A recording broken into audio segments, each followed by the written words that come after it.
met several times to work on professional development. And Sabina is one of the English teachers that I worked with in Tuzla, and was very active in, or she was very active in getting the Tuzla English Teachers Association going, and their first conference and their subsequent conferences. And now I've been in Austria since 2014, so it's been nice to stay in touch regionally, in person, and of course now virtually. But so yeah, I know Mark and Sabina from my Bosnian days as an English language fellow, and I'm from the United States originally. That's how we know each other. So I keep trying to leave like Central and Southeast Europe, and I just get sucked back into the vortex. So here I am. And Catherine and Ali. Catherine and Ali, it's because of Lisa that Sol has all these links with Bosnia. Thank you, Lisa. If it hadn't been for Lisa getting the money to fly to Rome and then from Rome to Tirana, is that right, Lisa? That's right, because we all met originally in person. We met in Albania, and that's kind of where the rest was history, where Mark was able to Yes, that's right. Because yes. And then me and Grenville came to your session. Right. We loved it, and you might remember that within an hour afterwards, we had offered Teta a free place on one of our teacher development courses in Devon. That's right. Now I remember. Yeah, absolutely. You remember? Yeah. Yeah. And then as a result of that, you invited me 7 years ago. Teta invited me to do... Anna, can you turn it? Anna, is that you in the background? Can you mute yourself? All the noise in the background. No. And then I came in 2013, actually with Anita in the car from Novi Sad, and then Tanya Chonjagic brought us in the car. Her husband drove us to Tuzla, and then I got to know you all again, you know, and then we came, and then we offered another place in Devon, you know. That's right. Selma, do you remember Selma? She came, I think the first time in about a year's time. But the links that we have with Bosnia-Herzegovina are always, for me, quite special, you know, because of the context of how the work developed, you know, and the special situation that Bosnia was in between 1992 and 1995, you know, that whole period. Yeah? And the ongoing work that we still do is fabulous. And Sabina has been to Devon and brought students to Devon, and we cooperated quite a lot during the lockdown, you know, in March and April. And so that's the kind of background to why she's here. I invited 18 different presenters for the whole month, and I'll send you the program. You can have a look at it. Please do, yeah. It's kind of hop on, hop off thing. And we're now entering our 4th week. Yeah. Okay. So it's a month-long course. Fantastic. Yeah. And if I may say for Lisa, because she already knows my opinion, but I always have the need to say it out loud, because we have had so many different English language fellows, and Lisa was the one that everybody remembers, because she was always there for us, really, and just supporting us, not just financially with the funds she had with her role, but also like a friend and a colleague, and that's something that I always have the need to say out loud. And that's why everybody remembers her. I don't remember other, I mean, I can remember, oh, that lady with gray hair, or I remember the name, but don't remember the surname of other fellows. But she's the one that everybody knows because of the role she did, and the way she actually treated us as teachers and as colleagues and as friends.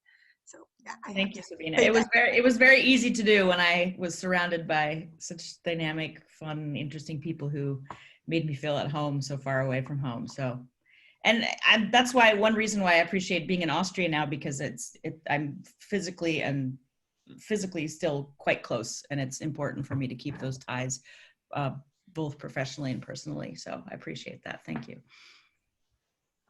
That's right, Mark. Albania. That's where it all began. That was amazing. That was a fantastic experience, to be sure. That's right. Where is everybody here from? I'm just curious. I'm looking. Anna Haverova is from Slovakia. Catherine, hello. She's our head of teaching and learning in Devon. Ali, she teaches in Bideford, Barnstaple. Carla Mikeshova, she is our sole coordinator in the Czech Republic. Anka is in Oradea, in Romania, right on the border between Romania and Hungary. And I visited her school in January, just before the lockdown. Frank Prescott, I've worked with for over 20 years. He teaches at the university I used to work in Budapest. Almina, she came on a sole summer school that we did in Serbia, and she's in Struga and Lake Ohrid in Macedonia, or North Macedonia, depending on how you want to say it. Who else have we got here? Lilias, Lilias is another of our teachers in Devon, who teaches in Barnstaple. Alexandra is there from, is it Kiev you live in, Alexandra? Yeah, it's Kiev, yeah. In Kiev, in Ukraine, who came on one of our sole summer schools in Serbia, yeah? And Natasha, we've only just got to know you, haven't we, Natasha? Can you hear us, Natasha? Can you hear me, Natasha? Natasha, are you there? Isn't she Tatiana? Uh-huh. Where? Oh, it's Tatiana, is it? Oh, it's Tatiana, Tatiana. yes. Sorry, Tatiana. sorry, Tatiana. I think she's Tatiana, that's why she can't hear you. Sorry. Tatiana, we've just got to know you, haven't we? Yes. Yes. Yes. And it's Evgenia's daughter. that's Evgenia's daughter, who you can hear in the background, Lisa. Evgenia has been to 2 of our soul camps, one as a participant and one she taught the yoga. And Anna Haverova organized that course, and Evgenia did fantastic yoga in the morning next to the Danube, next to a boat, right in perfect conditions, and did it wonderfully. And she did 63 Facebook Live yoga sessions during the lockdown. She lives in Düsseldorf now, but she moved from Ukraine, and she's contributed enormously to the atmosphere on the course already. Yeah. So Anna Maria has just joined from Romania, from the Hungarian part of Romania. And we've met at a conference in Budapest, and I've also visited her town as well. Yeah. So I think that's everyone, Lisa, at the moment. Apart from people, there might be 1 or 2 people who haven't turned on their cameras, but we've got 16 people here at the moment. And what's really nice after 3 weeks is that it's a really kind of relaxed, easygoing, you know, I always open it a long time before and after. So we have yoga sessions, we have quizzes, we have campfire. Last night we had a campfire. You know, how you bring together the social stuff with the pedagogical stuff. Because, you know, a lot of I've experienced over the last few months is that transmission webinars, you know, and people don't get to know each other really. And I was thinking, how can you do this in a way in which you build up a community? And that was the idea of doing it over 1 month, called November to Remember, hop on, hop off. And people just come as and when they can. Good. Thanks for letting me know about it. I'll stay on today as long as I can. I'm popping out in a bit, but I'll stay as long as I can. Thanks, Lisa. I just thought it would, you know, I was just thinking of you, and I thought, you know, that Sabina would love it if you were there. You know? Well, I appreciate it too, because as I'm assuming many of us these days are teaching at home or from home or remotely, or so it can be a bit isolating. And even though I'm in touch with my colleagues here, I always appreciate being able to remember that we're not alone, and we're in a bigger, larger scheme of things, of educators and human beings and people with interesting stories. And so, hi everybody. And someone else to introduce you to, Lana, who's in Zagreb. We were at the Hooper conference yesterday, and Lana said she was absolutely glued to the screen. She won the Sol Prize in 2011. came to the course that me and Uwe taught and has brought students and has loved Sol ever since, haven't you, Lana? Yes, yes. It was a life-changing experience. Hello, everybody from sunny Zagreb. Lovely to see you. Many faces I recognize, and I'm so pleased about that. And I didn't have really, to be honest, I didn't have enough time to join you before, and I'm not sure whether I'll be able to do it again, but it's Sunday and the lunch is going to be delayed a bit, so this is great. Hi, Lana. Hi. Hi, Ali. Hello, Anna. Tom's here too. You okay? Yeah. Okay. Really good. And one more person, Lisa, Anne, who's in Chester in England, but who works for a school in Liverpool at the moment, and she's a wonderful musician and has already contributed enormously to this course. She's got a session tomorrow, 7 o'clock, isn't it? We agreed on, Anne, did we? 7 o'clock Central European time for tomorrow. She runs our campfires, and any, Lisa, you're very welcome. We're having another one next Saturday, and if you want to come to our finale on St Andrew's Day, we're having a Scottish. I know you take students to Scotland, Lisa. We're having a Scottish evening on the. When is it going to be? I'm writing it down now. Saturday. That's on. If you can come, it would be great. And if you could also come and share your experience of taking students to Scotland, it would be interesting. What you did in Edinburgh with them, and so it's that'll be from 7 o'clock our time on St Andrew's Day, November the 30th. Yeah, and I'll send you a link for that as well. Yeah, I'd love to. Yeah. Okay. So Sabina, over to you. Hi, everyone. If you're ready. I'm ready. I'm also a little bit anxious. I was telling Mark yesterday, I was at Fiona's session. I was like, oh my God, this lady is amazing. She's really one of the role models together with Mark and Lisa, to me, really, in different aspects of teaching and being a good colleague and a good teacher and friend.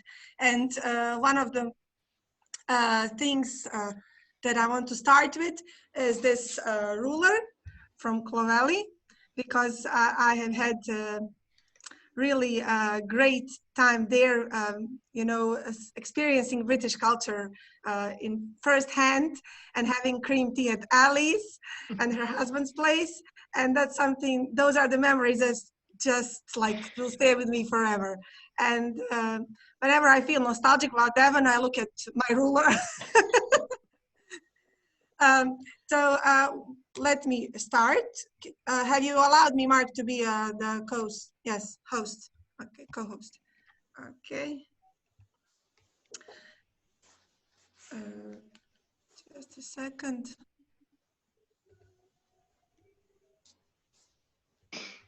Can you see the screen? Yes. Yes. Oh my gosh, I want some tea right now. Yeah. Like real British tea. So, oh, that looks so good. I always feel, like I said for Lisa, I always have the need to say that I felt really like home in Devon, and here you can see Soul Sign and Soul School and Cream Tea and the tour guide who passed away recently, but students really loved his tours, and that's something that was really interesting to me as teacher.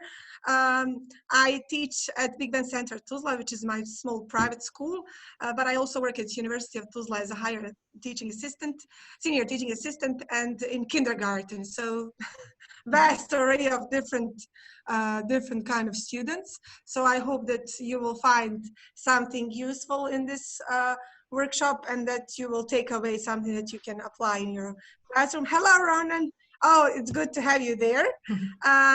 This is the place where I live, Tuzla, and you are more than welcome to come to Tuzla to our conferences, and not just to conferences. You can stay at my place, one at a time, because we have a small apartment, but you are welcome. Let me Mark, you have salt from Tuzla. I want to tell you a little bit about my teaching experience during lockdown. I have to mention Alenka. She was the one before lockdown in Tuzla, and I asked her for help. And I met her at Soul camp in Slovakia. It was in Čača in 2013. And so I called her 2 days before lockdown and I said, Alenka, help. And she gave me some tips how to organize Google Classrooms. She made a classroom just for me to be her student. And recently I told her, I haven't deleted that classroom. I want that classroom to be there because it's a memory, and it's a moment when you helped me as a friend and as a colleague. Here are some photos from our online sessions. And we also had different kind of projects with students from Macedonia. And it was really productive lockdown, I would say, even though I was in panic before it started. So basically, the lockdown in Tuzla was on the 13th of March, and we launched online school on 15th of March full time, and everything was online. So a lot of different countries and different state schools and private school contacted me to help them, and I was more than happy to help them to organize online school. And that's something that kept me actually moving on, because I got help from colleagues and I gave a hand to our colleagues, and that's something that's priceless when you have someone to rely on, and also to help others that they can rely on you too. And that's something that I think really great part of our profession. I have to thank Ronan. Ronan, where are you? He was the one who assisted his best father ever in creating small lessons that we prepared for our Tuzla canton for state schools. And I was more than happy to share his videos to students in our canton. And we also had online project with different schools from Serbia, Macedonia, and Nick Wilbur was there to help us as well with his hands-on project. Dialogos from Republic of Srpska and from Macedonia, Global Liga for Croatia, and Anglia from Serbia, and from here also from Serbia. Mark mentioned Sanja. And we had actually helped each other, and we organized sessions for students from different schools together. And believe it or not, we even had also like online business planning. So students were actually making their business ideas together online in Zoom groups. So if Brilliant. you had asked like that, if you asked me that like 2 years ago, if that would be possible to have students creating business plans online, I would say, maybe that wouldn't work. But now I know from personal experience it works, and actually basically sky is the limit if we just help each other and keep positive attitude. I even had an online session with this guy, Dream English, that I use in kindergarten. So I contacted him, and he was more than happy to actually organize live playing guitar, and maybe you would be interested in that with your instrument. So he had guitar, and kids from different towns were playing and singing with him. He has over around 2 million followers on YouTube. So everybody uses his songs for kindergarten and pre-K students. So I think that was also amazing, because he was, I think, in Japan at that point. So we had 5-hour difference, and we had to organize well to make schedule work. So that's one of the things that's actually good, that came out to be good in this lockdown, that we actually could rely more than ever on each other, and we became more creative than ever, I would say. Also, our students became creative. So this is one of the posters that our student made online to promote our school online. So because this girl she attends German and English course in our school, so she created this for us to help spread the safety procedure and also to promote our school during lockdown. So let me just introduce briefly overview of this session. In the first part, we are going to do paintings and drama-based pedagogy. This is something that's new to me as well. So I wanted to share that, because we did this drama-based pedagogy with University of Texas, and it's part of a larger project. Lisa, you know this project, One Book, One BH. So it's launched again in Bosnia, and this time they're taking it, they're going, what's the expression, Mark, that you used? Going an extra mile, yeah. So they are going an extra mile this time, and they are actually introducing more drama-based pedagogy into this project. And it's something that can be used really well in ELT. Also in the second part, we're going to do stories and critical thinking. This is another takeaway from American Relo seminar that I was part of 2 years ago. But I also use it online and vocabulary building. This is something for younger students because I don't know how many of you teach with little ones, how many of you teach little ones, but I teach a lot of little kids. So for me, TPR is an important part of every teacher's everyday practice. So I hope that each of you will actually something to take away from this workshop. Let's start with this one. This is something that's a good icebreaker. As a good icebreaker, so how's your personal weather status today? I'll start for myself. So today I'm feeling sunny, but I would say I can feel, you know, the energy before the storm. That's the energy I'm feeling today because I'm a little bit anxious. Different teachers workshops, but for me this is something that's completely new as well. So I feel a little bit of anxiety. That's why this feeling of, you know, before the storm. So maybe Mark, because there are a lot of us today, maybe you can put us in breakout rooms so they can share their personal weather status. For 1 minute. Okay, hang on. Thank you. How many rooms would you like them in? We've got 22 people here, so how many rooms shall I put them in? Maybe 5 or 6? 6, maybe? 6, yes. 6. 6 probably good, isn't it? Yeah? Thank you. Yeah. Yeah, okay, yeah.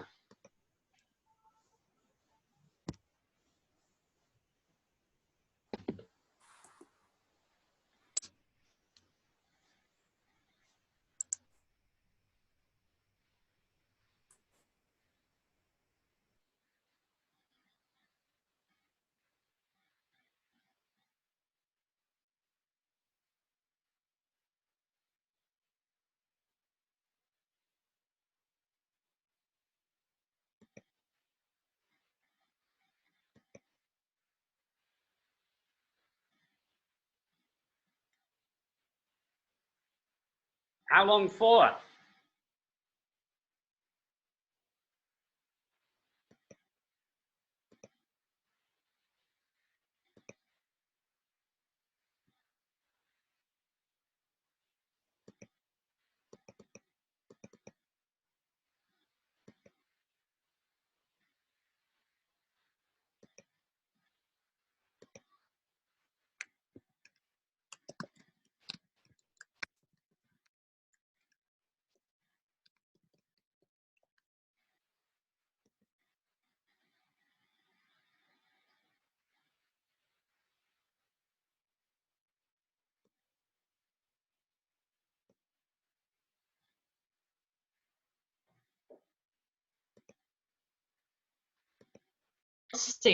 And it's really beautiful. It's sunny, but there's a frost and the trees and the grass all around. So I'm getting into Christmas mood and going to decorate the house later on. Oh, so you have frost even though it's the middle of the day. It must be colder than here. Carlo, where are you right now? Yeah, I'm in Brno. It's the second largest city in the Czech Republic. It's not so far from Vienna, but I live in the woods near.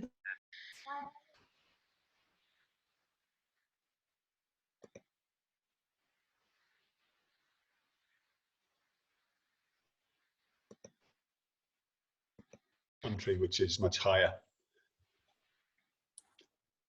Yesterday evening, we had the first snow also in the highest part of our country. Yeah. Almina, where are you from? Because I could rarely join and I don't really know. Where are you from? I'm from Struga, from Macedonia. Macedonia. Okay, I Macedonia, see. yes. What about you? Hungary, Budapest. I'm almost neighbor with Mark. I mean, we live I live the other end of the hill where he lives, actually. Yeah. Okay, but we have got beautiful weather today, Mark, haven't It's we? fantastic. It's lovely. Fantastic, yeah. It is, yes, yes.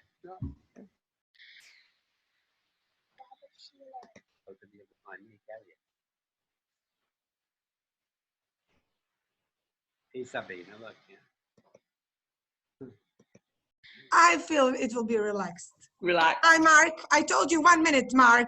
Just 1 minute. Yeah, I've been visiting all the rooms and they're really enjoying it and chatting. Yeah, but yeah, we'll finish in about 1 minute. Yeah. Well, it should have been finished by now. All right then. I'll tell them. I'll tell them. Okay.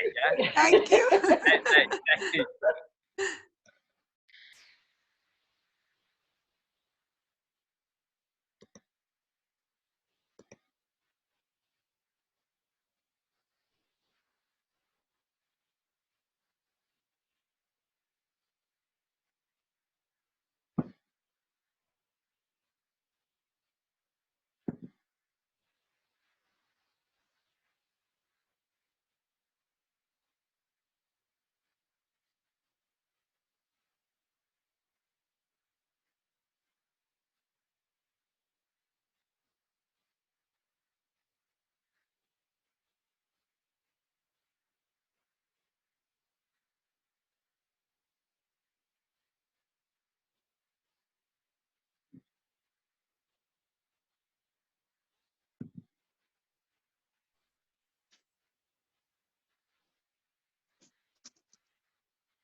Hi, Mark.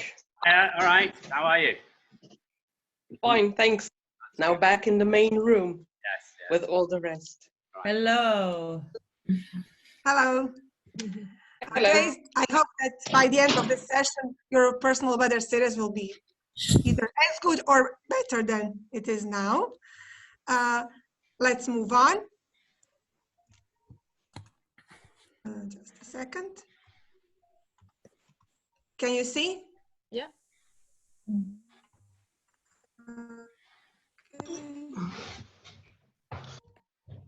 All of you know picture dictation, but now we're going to do a painting dictation. Why is this interesting to me personally? Because to be honest, I don't know how it is in other countries, but in Bosnia, students are not very into art. And let alone that they know something about some paintings or some, I mean, they learn about this at school, but they are not really interested into it. They're not really into it. So I try to somehow implement paintings and then develop discussions on the painting and maybe somehow develop the love for art. Okay, do you have a pencil and paper with you? Yes. Okay, so I'm going to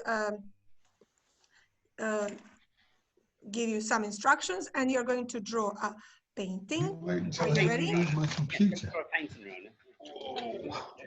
Maybe Ron can do it too. So depending on how long your sessions are, for example, at my school, we have 1 hour sessions. In state school, they usually have 45-minute sessions. But you can have it either longer, detailed dictation, or just sketches and then develop discussion immediately after they do a sketch. So this is in a room. And in the middle of the room, there is a bed. And the bed is... Do you want us to draw this? Yes, it's I'm telling you and you draw. Okay, so in the middle of the room, there is a bed and there is a sick person in the bed. We cannot really tell if it's a girl or is it a man or a woman, but they have short black hair and a really sad face with a long nose. If it helps, something like my nose. So a long nose and a sad face. Their left hand is on their chest and the right hand is beside them.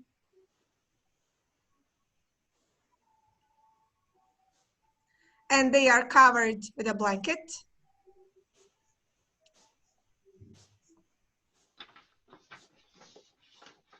On the left side of the bed, there is a man sitting. On the left side of the bed, there is a man sitting. He is wearing a suit and a bow tie. He's looking at his watch. It's an old-fashioned watch that gentlemen used to wear in the past, so it's not on his wrist. He's holding it with his right hand. And with his left hand, he's holding the hand of the patient.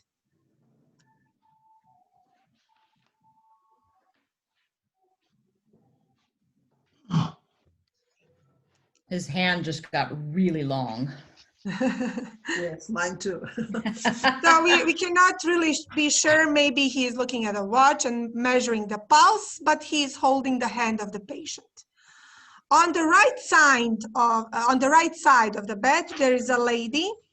She's like a nun. She has a white kind of hat, and she's holding with her right hand a cup of tea above the patient.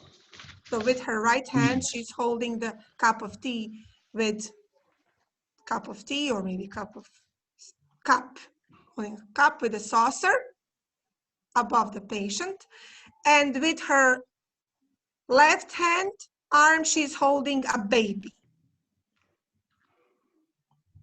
But it's not quite a small baby. It's like a maybe 9-month-old baby. The baby is wearing a gown, like a nightgown. And the baby has short curly hair.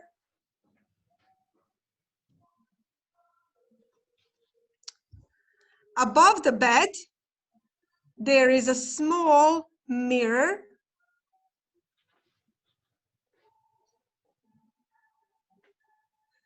But the frame of the mirror is full of ornament and it's really big. So there are a lot of ornaments on the frame, like decorations, and it's really big frame.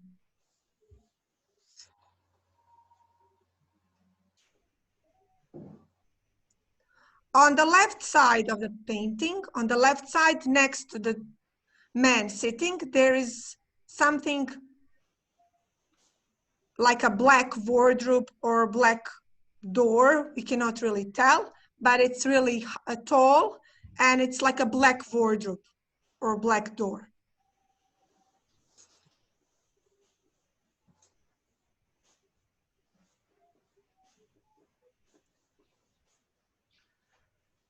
On the right side of the painting, there is a window,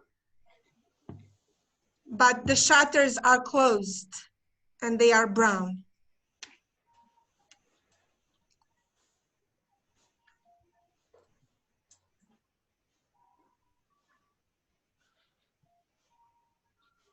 And that's it. Are you ready to see the painting? Yeah. Maybe you should see our efforts first. Uh-huh. This is it. Yeah, very much like mine. Totally Okay. different than mine. Can you show us yours? I Would you think like to mine's share? exactly the Are you same. sure? Identical. Absolutely. But what I realize is my perspective is switched because I didn't realize the head of the person is on the Yeah, left.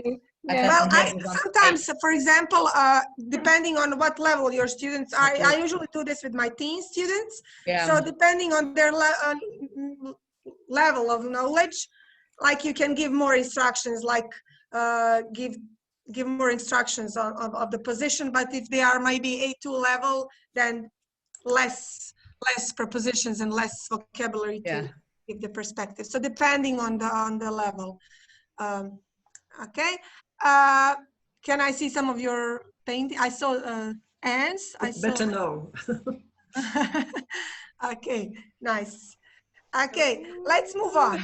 So what I do usually with this kind of paintings, I start from very simple questions like, who painted this?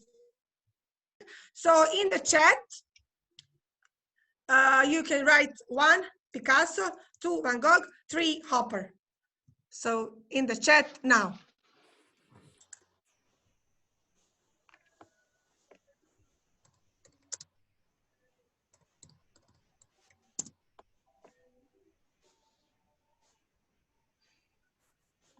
Is that middle image, is that the painting? No, no, no. Oh, you mean the painting we The just painting saw? that, yeah, the painting you just drew and saw. Got it. Uh-huh. Yeah. Uh-huh.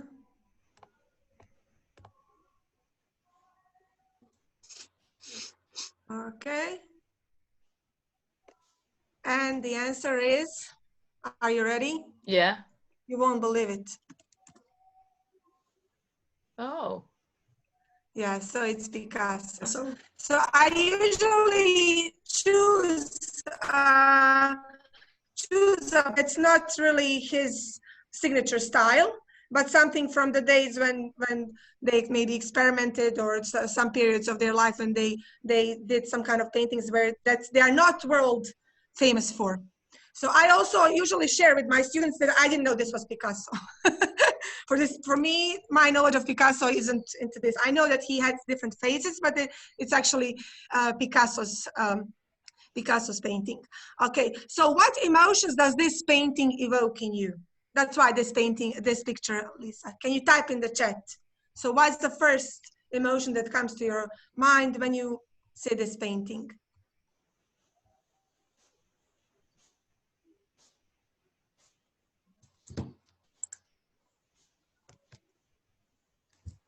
Compassion, nice.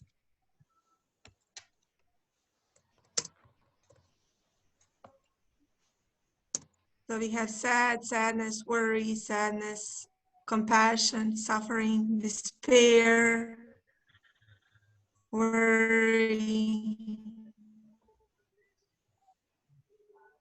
Exactly. Also maybe even hope in a way. Sadness, regret, uncertainty. Okay, let's move on, just a second. So the next step would be maybe to see what each person is thinking.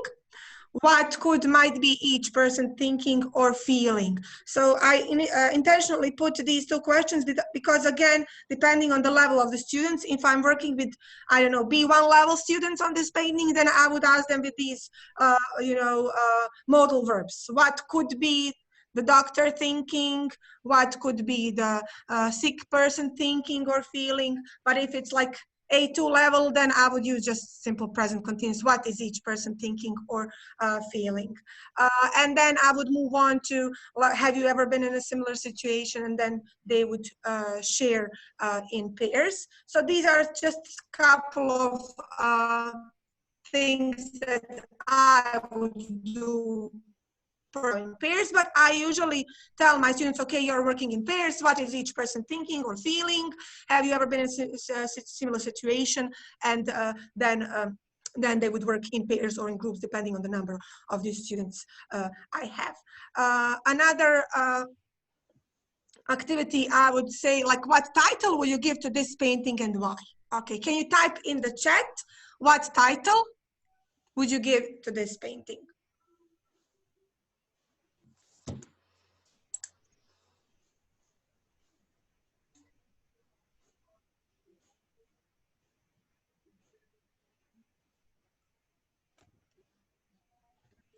So type in the chat what title you give to this painting.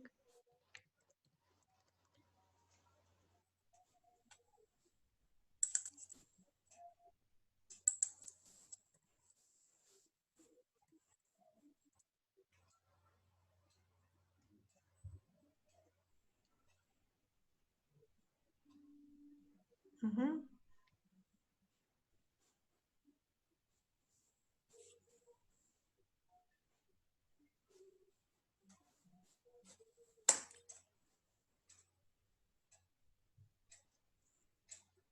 Oh, nice. Is there hope? With question mark painting title. Nice.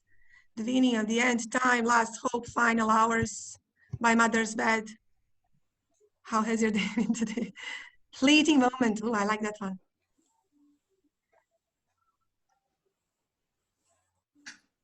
Nice. Okay, so what I would have my students to discuss why they would choose particular titles for the painting. Are you ready for the real title? Yeah. Okay, I will type in. I usually like to type in these kind of things because then they are really focused to see what the title is. Just a second. Oh my God.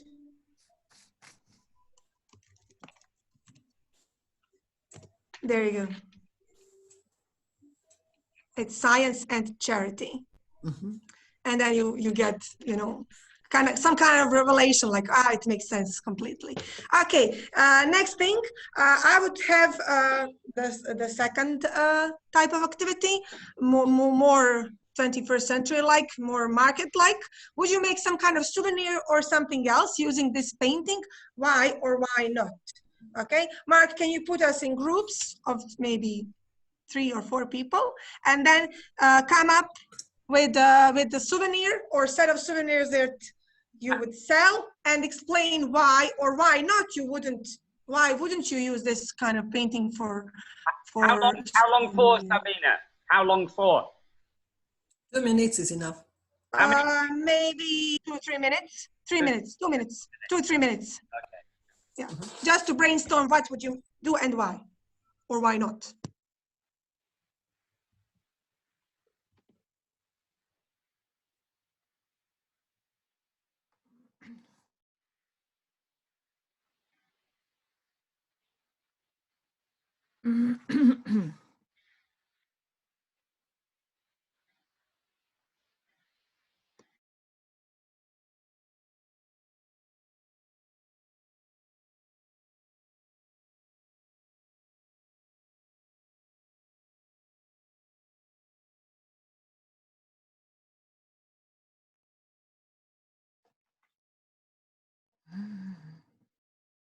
Are we in one group? Hello. Hello. Are we in one group, in the same group? Yes. There should be more people in here, Ludmila. Yeah? I'm just looking. I've just joined because you know, I'm confused with time. Oh, I started to count what time is it, and I understand. Yeah, you're unassigned. Yeah, so that's the reason that you've just arrived, so you're not in any of the other. A little bit, yes. I need to assign you to a group. Yeah, so I'll put you in here. Yeah, I'll put you in another one. Yeah, okay. Yes. Okay, I will not join the group. Okay. You join the other group. I join. I will listen to. Yeah.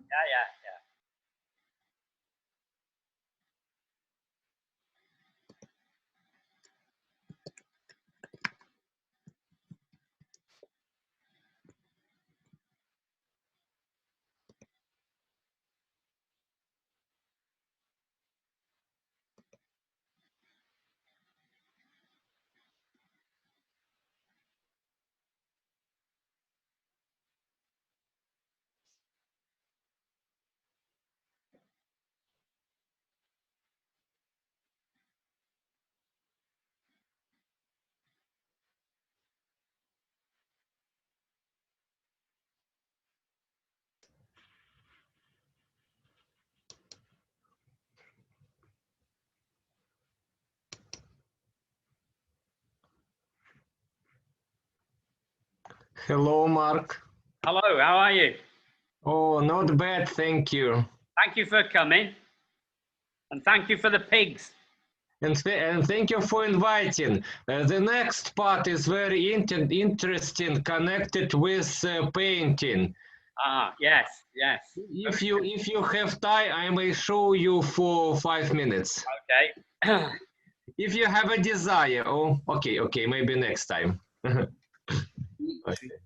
Okay, so can someone share their thoughts or ideas from the group? Can someone share their thoughts or ideas and explanations why or why not? Well, in general, we thought it was a bit depressing to use for any kind of publicity. Yeah, we thought the same. Yeah. Maybe a postcard, that was about it. Okay, any other thoughts? Any entrepreneurs in the group?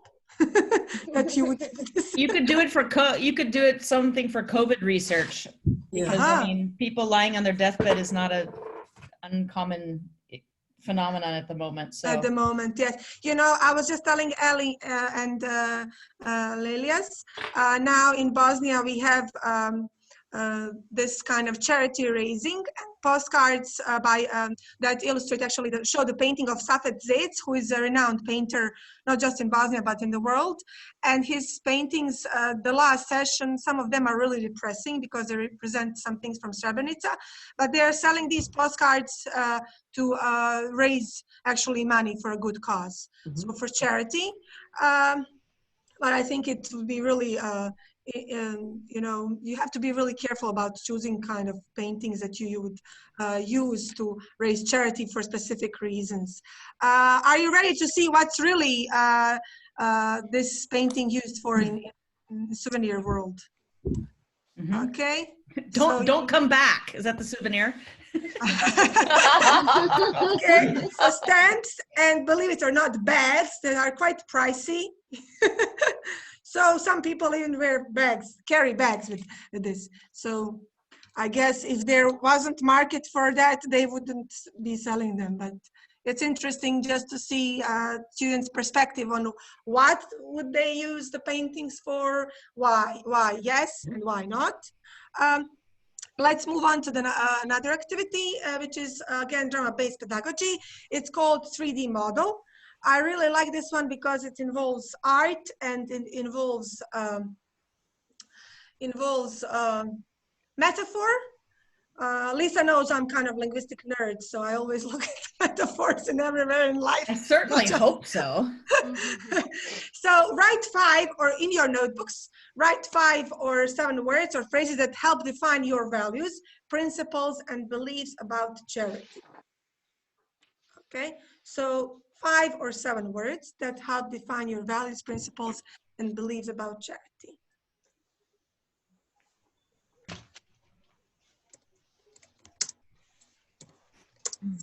If you want to share in the chat as well, but this is something that I usually tell my students to write in their notebooks.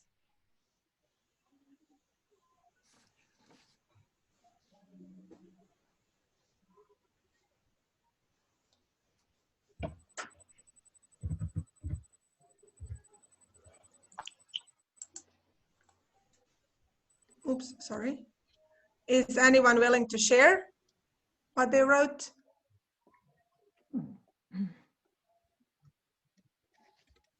In the chat box, or, oops.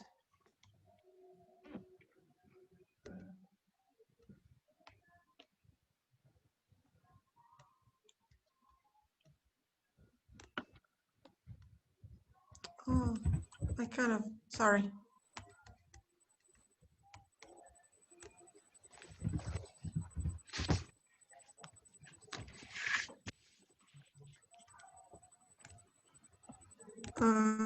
Sorry, I had some technical problems. Let me see. Okay, so giving, receiving, happiness, reflection, caring, support, empathy, selflessness, generosity. Okay, so now when you're done, choose only 2 or 3 words that are most essential. So you have like 5 to 7 words. Now you have to narrow it down to 2 that are most important, and again related to charity.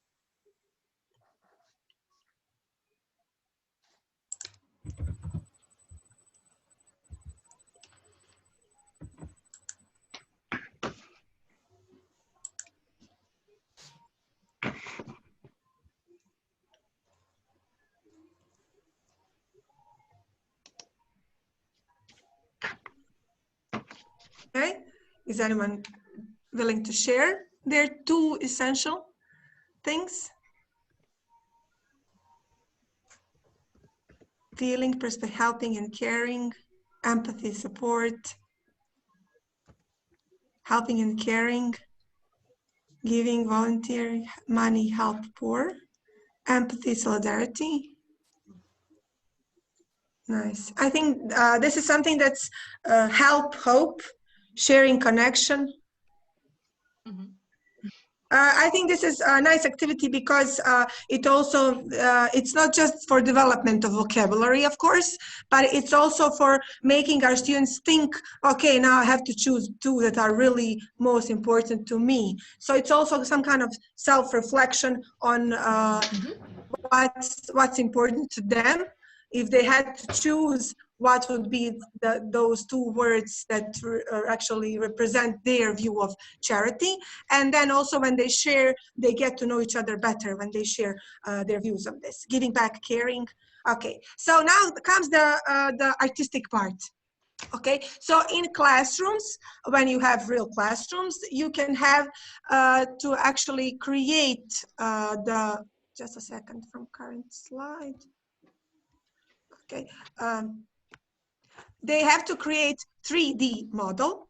3D model means that they actually do this kind of metaphor and artistic part because they have to create their view of charity. They can actually make it really abstract or with some kind of symbolism, but there shouldn't be any words. So I'm going to show you now my view of charity. Are you ready? Okay, so this is my 3D model of charity. I don't know if you can see well. So this is it. Can you see well? Yeah. Okay, Yep, so fine. this is my representation of charity. This is my 3D model. As option, you can have them draw in abstract way, but there shouldn't be any words. Okay, and this is exactly what you are going to do. You will have maximum 5 minutes to draw a view of charity. How would you represent charity in a drawing without words? Are you ready? Okay, and I'm going to play some nice music for you.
Okay, I hope you're more or less done. So let's move on. So the next step here after you finish your drawings is basically going back to speaking again and analyzing. And this is a technique from drama-based pedagogy called dar, which I really like because in Bosnian dar means a gift, so a kind of gift of art. And what you do is actually describe, analyze, and relate. Okay, so describe is the first part where the students observe evidence and they basically just say what they see. For example, if they see my representation of charity, they would see, I see colors, pink, white, green, yellow, and so on. They would say about the shapes, I see the hands, I see some things are standing, some things are flat. Then they would analyze what this means. So for example, can anyone, can you see my model? So what do you think what this means? What some of the things mean? Maybe you can type in the chat.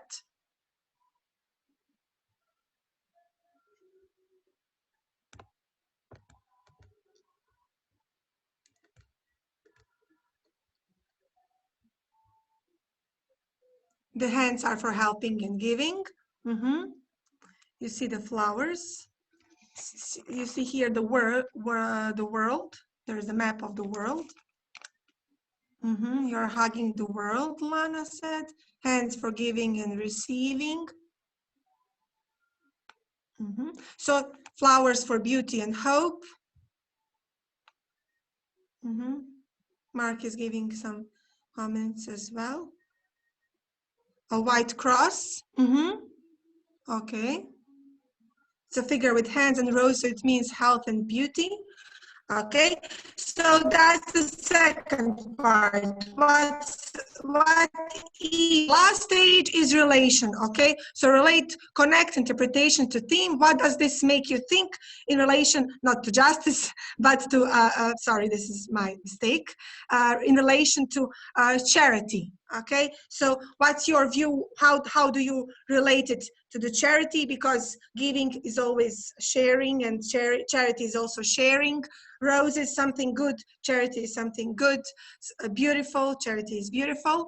And you basically, when you interpreted what I made, and I really did make this, my students did make this, I made this because I like art and crafts. So yeah, you actually got it right.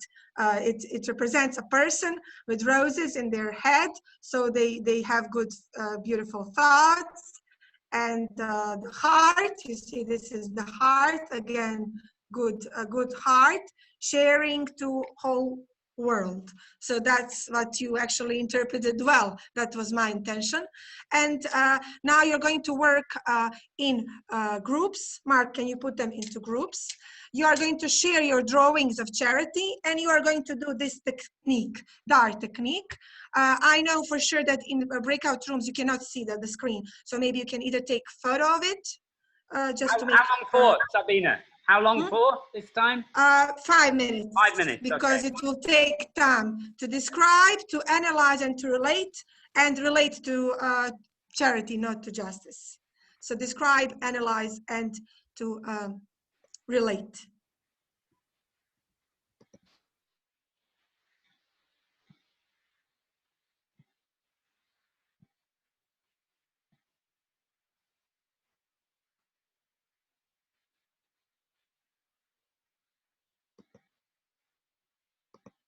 I don't think, yeah, I'd have to get rid of my background, so I'll try that while somebody else is doing theirs.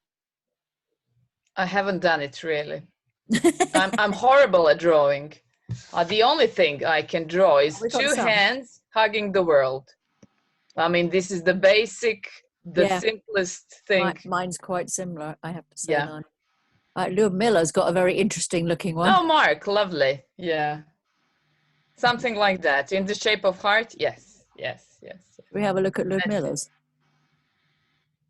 Oh. Ludmila, you need to unmute yourself so we can hear you. Because you're muted, so we can't hear you. Yes, it's like a simple cartoon because I'm not good at drawing too. And like for me, charity is to share in, first of all, love, because you do it with love, because you love it and you do it. And as for me, it's like home, it's for people, yeah? Mm-hmm. Here it's for animals and for the world. I love that. Like for the world. Brilliant, brilliant. Mm-hmm. Very good. Well, and as for dar, yeah? Yeah. So describe, what can we see? Like, what can you guess? It's simple. So we can see a girl or a woman. Yes, it's me. And little love hearts. And She's a house, sending love. cat and a dog. That's stage 2 probably, isn't it, though? Yes. Because that's about analysing it. Mm-hmm. Mm-hmm. And what does this make you think in relation to charity?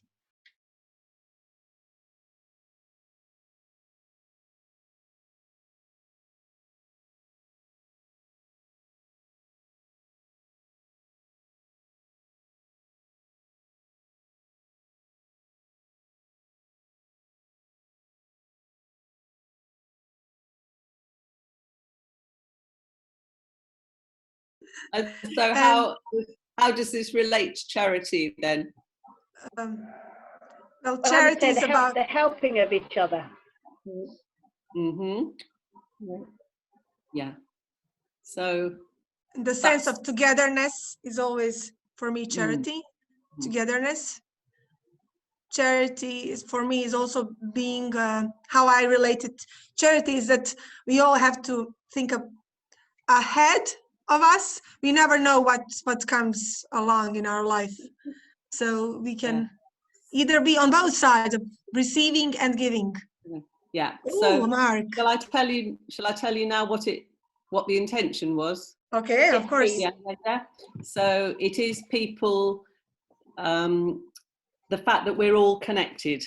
Okay, that is an important element of charity to me, so that when some people are really down in a low, bad part, it kind of really affects all of us. And also the fact that people will be in the down and in the up at different times. So these people might be there in the future. So it's us being connected and helping each other through the ups and downs of life. That's my intention. So well done. Mark, can you show us yours? Good representation, Ali. Thank you, Lilias. So first one is describe what you see. You're muted, Mark. Yes. When we were at the Soul Camp in Sremski Karlovci in Serbia, we had a fantastic photograph. I'll look for it, where everyone put their hands together on the beach, you know, and it was an absolutely fabulous picture. And I was thinking of that when I put that together, you know. So Mark, just a second. At this point, you don't say anything. Oh, okay. Sorry. It's us. Okay. Okay. At this point, it's us describing and analyzing, and you do it at the end. Maybe I wasn't clear. I have sometimes that problem as a teacher, so I think clear instructions struggle. I think it's Mark that has the problem, not you, Sabina. Yes. Mark, very difficult to Mark, can you show us what we describe? What would can you you like show me us? to do? Just show us, and we will describe and analyze. Okay. So I see 5 hands and heart in a bigger heart. Heart in the middle, yeah, and joined with red dashes. And colors red. So shapes are not shapes are really relaxed, not really rigid lines. And blue, maybe stones or chain link. It's a chain link around, yeah. Around. It's a bit like barbed wire. So that's description, describe. The next step is analyze. So hands represent people. That could mean that. Yeah. And joining hands. Can you keep the picture up? Mark? Yeah. Yeah. So hands could be people. Heart would represent love. Or could be goodness in the people. Goodness, yeah. The hands could be waving, meaning greetings or. Nice. For example, it could mean that if they're waving, they are really doing it and they like it. They like what they're doing it. So they're happy that they're doing it. I think some of them are happy they've got 6 fingers. Good means it doesn't matter how many fingers you have, it can still be good. It represents diversity and inclusion of Absolutely. people, however with many disabilities. Oh my God, that sounded morbid, sorry. Sabina, one more minute or what? How much longer do you want? Yeah? Maybe 1 more minute? Yeah. So Mark, now you tell us. Now you tell us. No, you've described it. I don't need to tell you anything. You've described what it is. Okay. Lilias, what was yours? Way too obvious. Because I can't draw at all.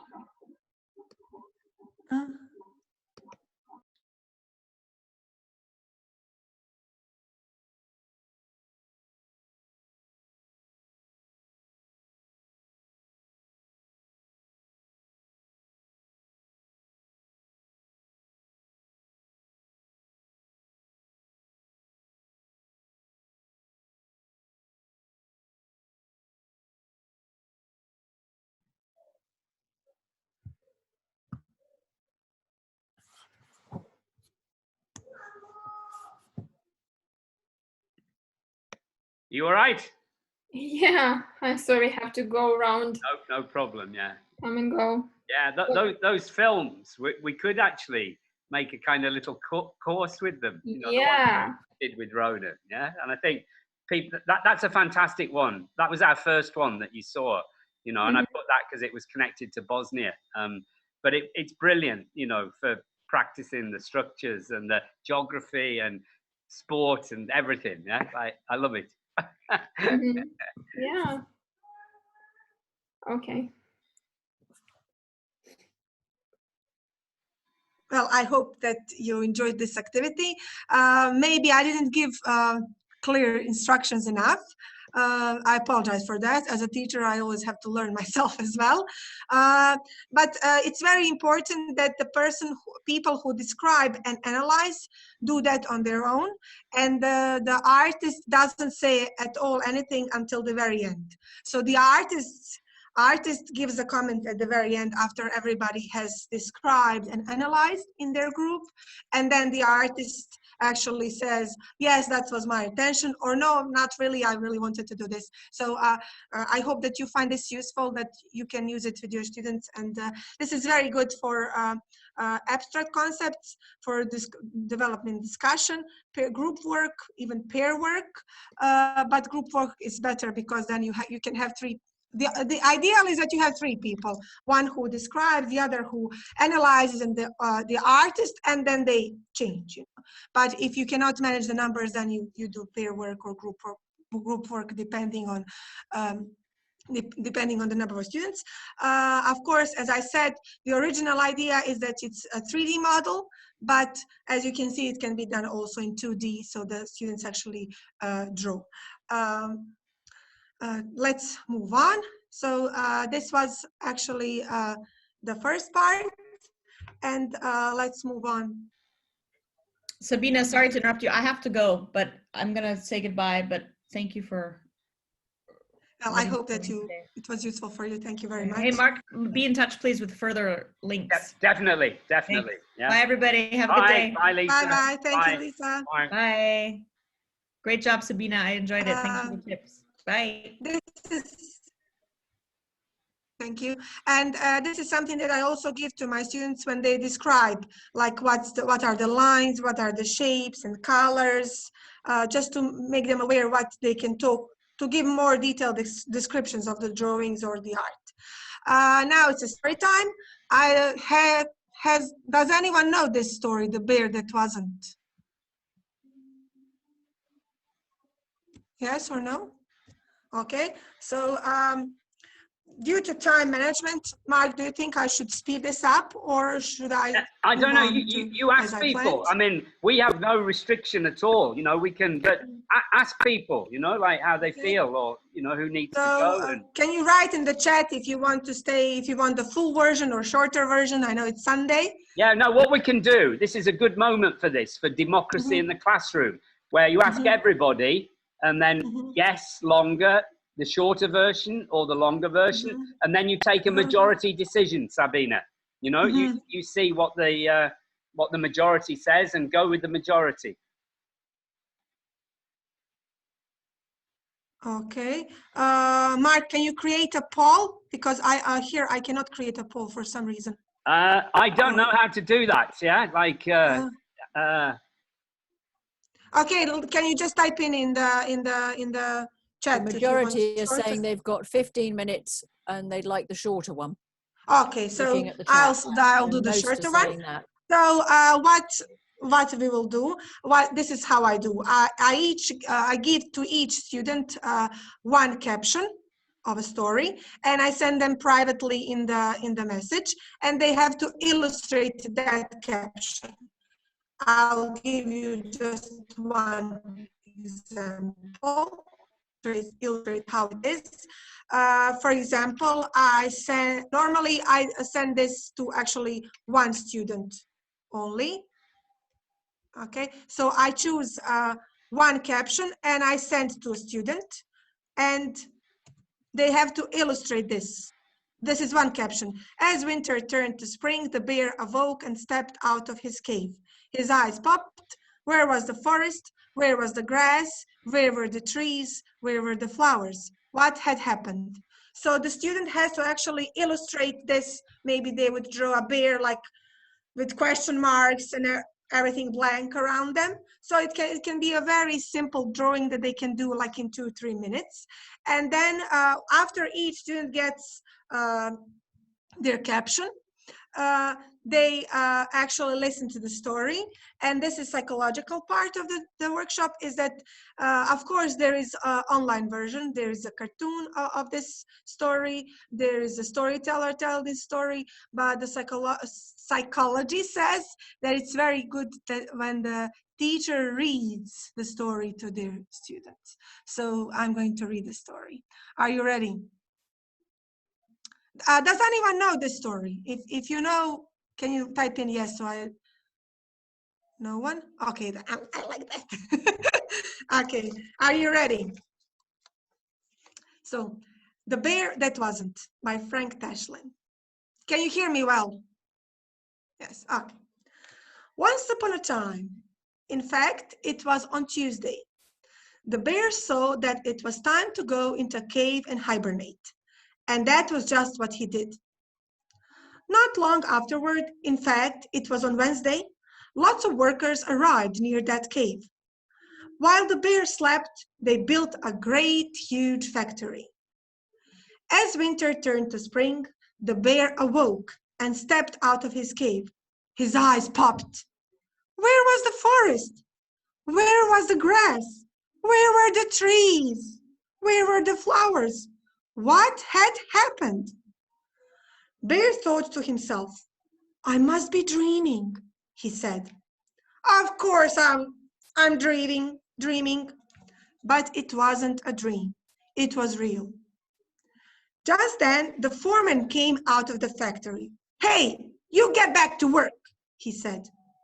The bear replied, I don't work here. I'm a bear. The foreman laughed. That's a fine excuse for a man to keep from doing any work, saying he's a bear. The bear said, but I'm a bear. The foreman stopped laughing. He was very mad. Don't try to fool me, he said. You're not a bear. You're a silly man who needs a shave and wears a fur coat. I'm going to take you to the general manager. The general manager also insisted the bear was a silly man who needs a shave and wears a fur coat. The bear said, no, you're mistaken. I'm a bear. The general manager was very mad too. The bear said, I'm so sorry to hear you say that. You see, I'm a bear. The third vice president was even madder. The second vice president was more than mad or madder. He was furious. The vice president yelled in rage. He said, "You're not a bear. You're a silly man who needs a shave and wears a fur coat. I'm going to take you to the president." The bear pleaded, "This is a dreadful error, you know, because ever since I can remember, I have always been a bear." And that is exactly what the bear told the president. "Thank you for telling me," said the president. "You can't be a bear. Bears are only in a zoo or a circus. They're never inside a factory, and that's where you are, inside a factory. So how can you be a bear?" The bear said, "But I'm a bear." The president said, "Not only are you a silly man who needs a shave and wears a fur coat, but you're also very stubborn. So I'm going to prove to you, once and for all, that you are not a bear." The bear said, "But I'm a bear." The president packed his vice presidents and the bear into a car and drove to the zoo. The bears in the zoo said the bear was not a bear because if he were a bear, he would be inside a cage. The bear said, "But I'm a bear." So they all left the zoo and drove to the nearest circus. "Is he a bear?" the president asked the circus bears. The bears said no. If he were a bear, he would be wearing a little hat with a striped ribbon, holding onto a balloon and riding a bicycle. The bear said, "But I'm a bear." When the president and his vice president returned to the factory, they put the bear to work on a big machine with a lot of other men. The bear worked on the big machine for many, many months. After a long, long time, the factory closed and all the workers went away. The bear was the last one left. As he left the shutdown factory, he saw geese flying south and the leaves falling from the trees. Winter was coming, he thought. It was time to hibernate. He found a cave and was about to enter when he stopped. "I can't go into a cave. I'm not a bear. I'm a silly man who needs a shave and wears a fur coat." As days grew colder and the snow fell, the bear sat shivering with cold. "I wish I was a bear," he thought. Then suddenly he got up and walked through the deep snow toward the cave. Inside it was cozy and snug. The icy wind and cold, cold snow couldn't reach him here. He felt warm all over. He sank down on a bed of pine boughs, and soon he was happily asleep and dreaming sweet dreams, just like all bears do when they hibernate.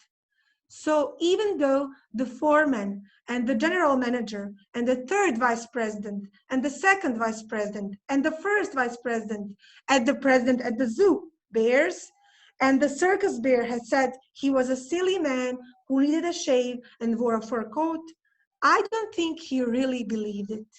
Do you? No, indeed. He knew he wasn't a silly man and he wasn't a silly bear either. And that's it. So after I read the story, the students have to show their drawings, and they actually send each other painting, their drawings, and at home they make presentation. They insert their drawings to make a storyline in the order of the story. That's one of the activities with the drawings. The second activity I do is actually that they work in groups and then they retell the story in their order, or they actually write a shortened version depending on the activity you choose. So I hope that you enjoyed this workshop. I will send you if you want, I will send to Mark the story, the captions. One thing about the captions, don't get confused. If you have, for example, 20 students, then you have more captions. If you have 6 students, then you have 6, you can choose six captions, but it's important that you have captions that actually follow the storyline. That's important, that you choose the key elements, the key parts of the story for the captions. You have smaller number of students, so that they actually, when you read the story to them, they actually follow the storyline.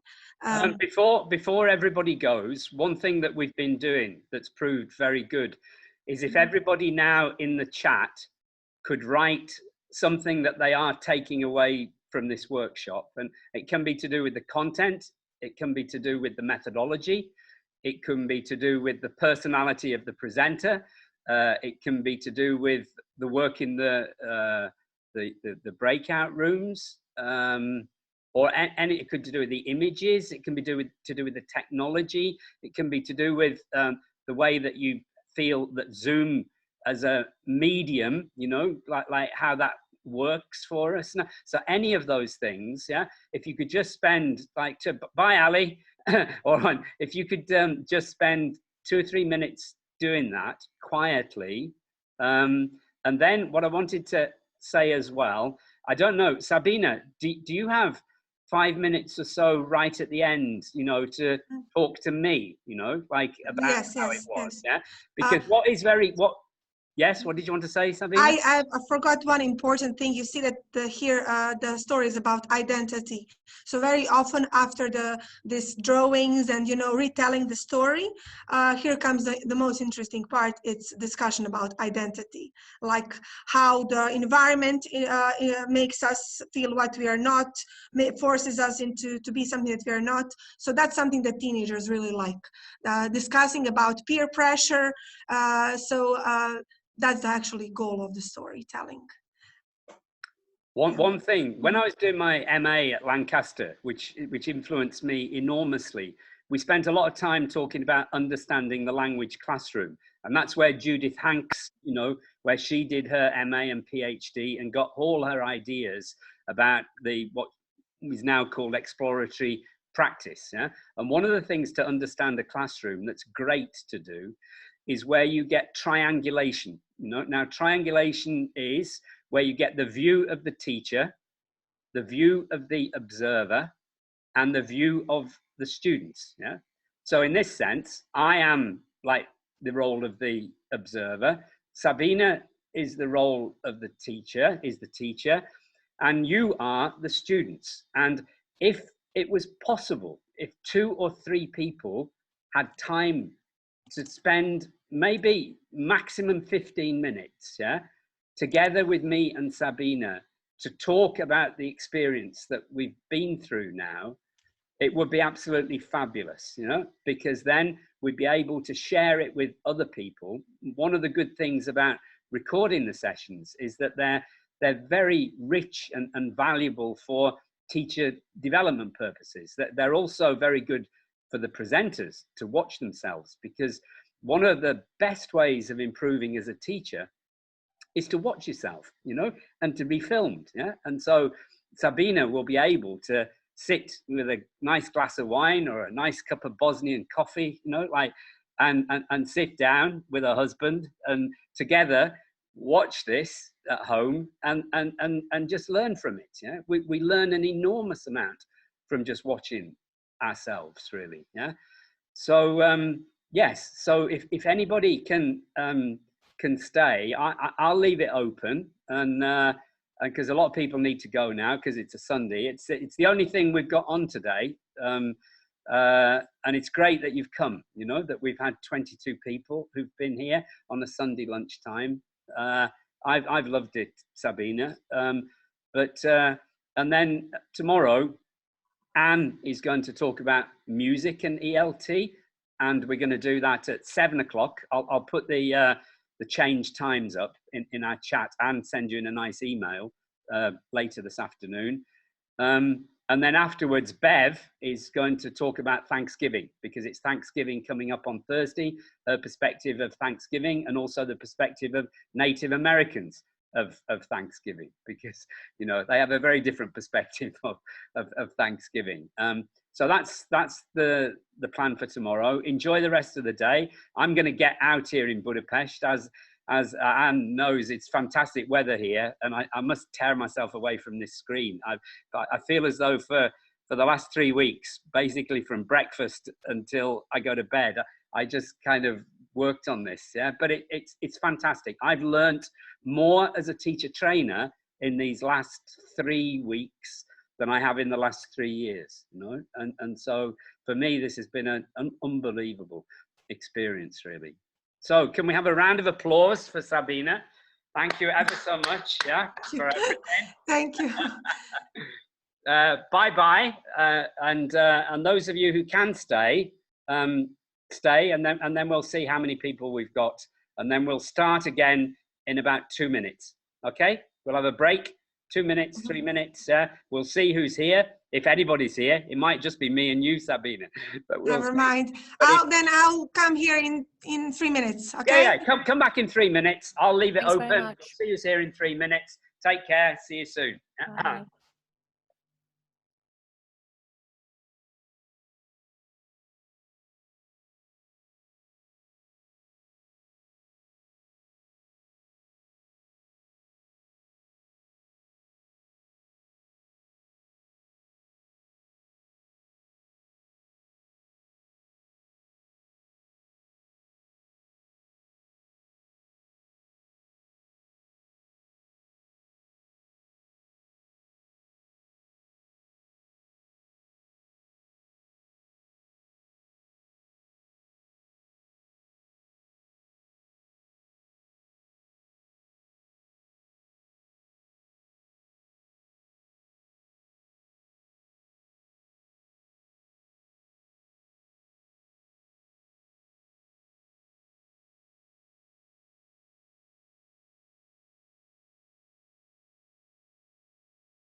Hi. Hi. What's the weather like in Tuzla? It's cloudy and a lot of smog in winter. Right. Hi, Ludmila. Hi. And Hi, Dmitry. is it very cold? Yes, it's very cold. no snow, but it's really cold. Right. Yeah. It feels. I've just opened the window here, and it feels very cold. It feels like the coldest day in Budapest for a long time. It's, Last time I was in Budapest, I had to put my scarf and then my hat. It was so cold.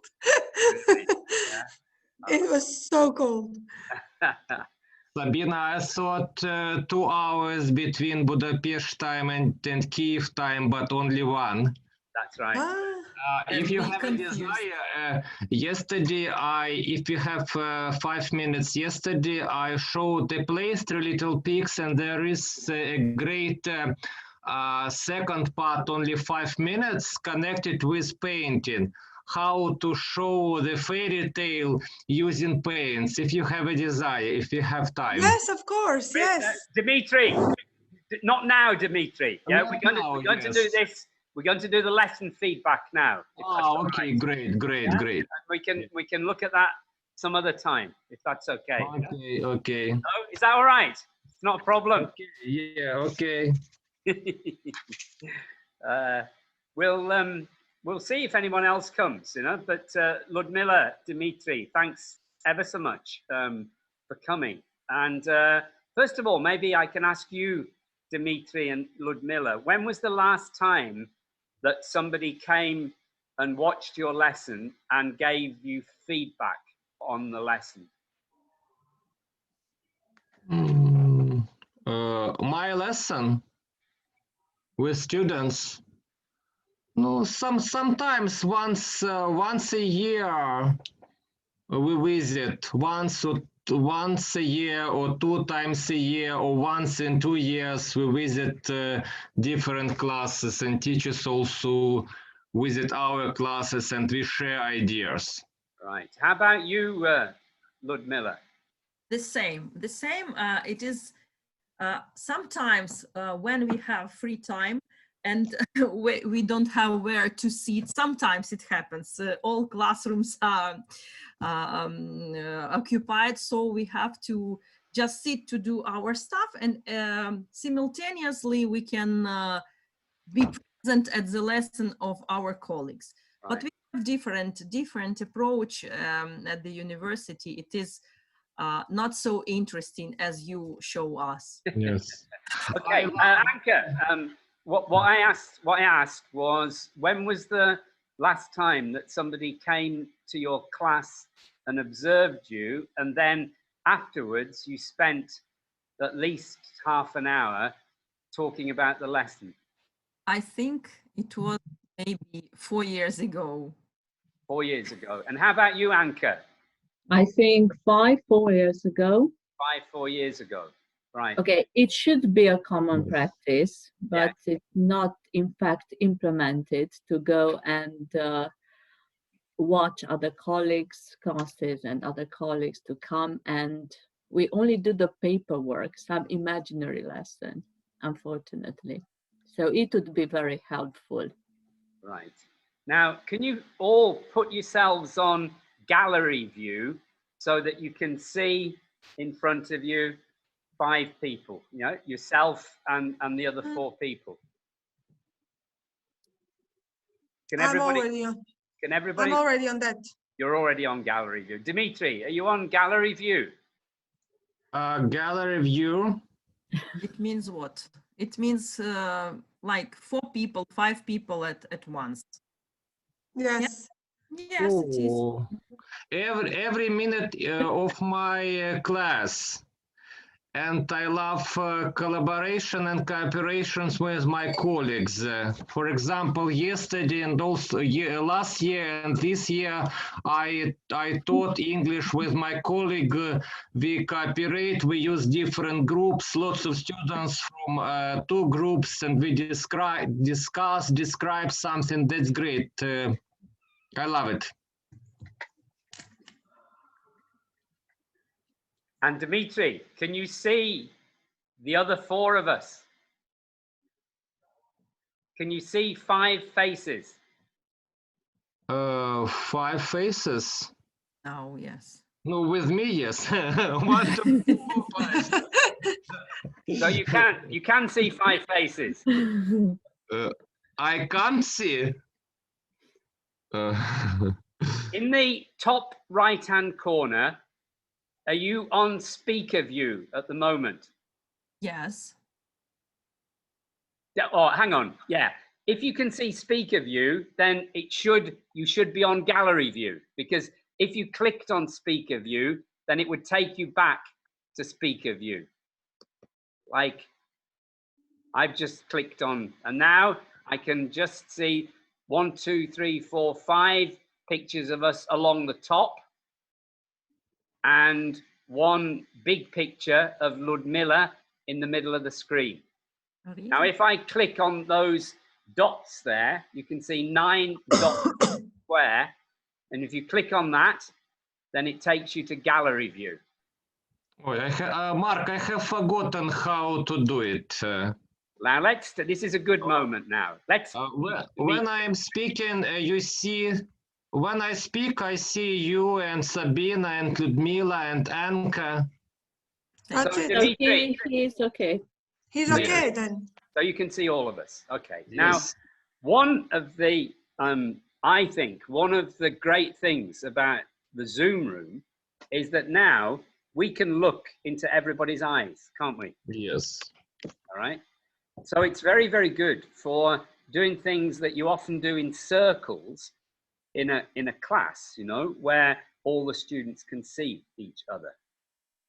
Now, the first thing we'll do is, could everybody, apart from Sabina, first of all, say something, and don't talk for longer, maximum like 1.5 minutes. 90 seconds is probably enough, yeah?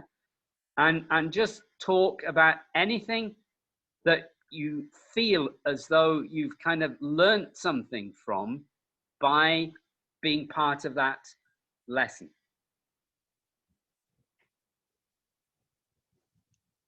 You are referring now as teachers, from the perspective of a teacher, or if we were students? From the perspective, no, Anke, it's a good question. From the perspective of a teacher now, yeah, as a member of this group, watching Sabina, yeah, what you've taken away from it, what was interesting, what have you learned from the experience, yeah, and then go in any order, yeah. But I'll ask the 3 of you to all say something, and maximum 90 seconds. So I can say that I really appreciate the use of art in classes, and what I liked in Sabina's presentation was how she presented all the stages that such a lesson should go through. So it was very, very helpful.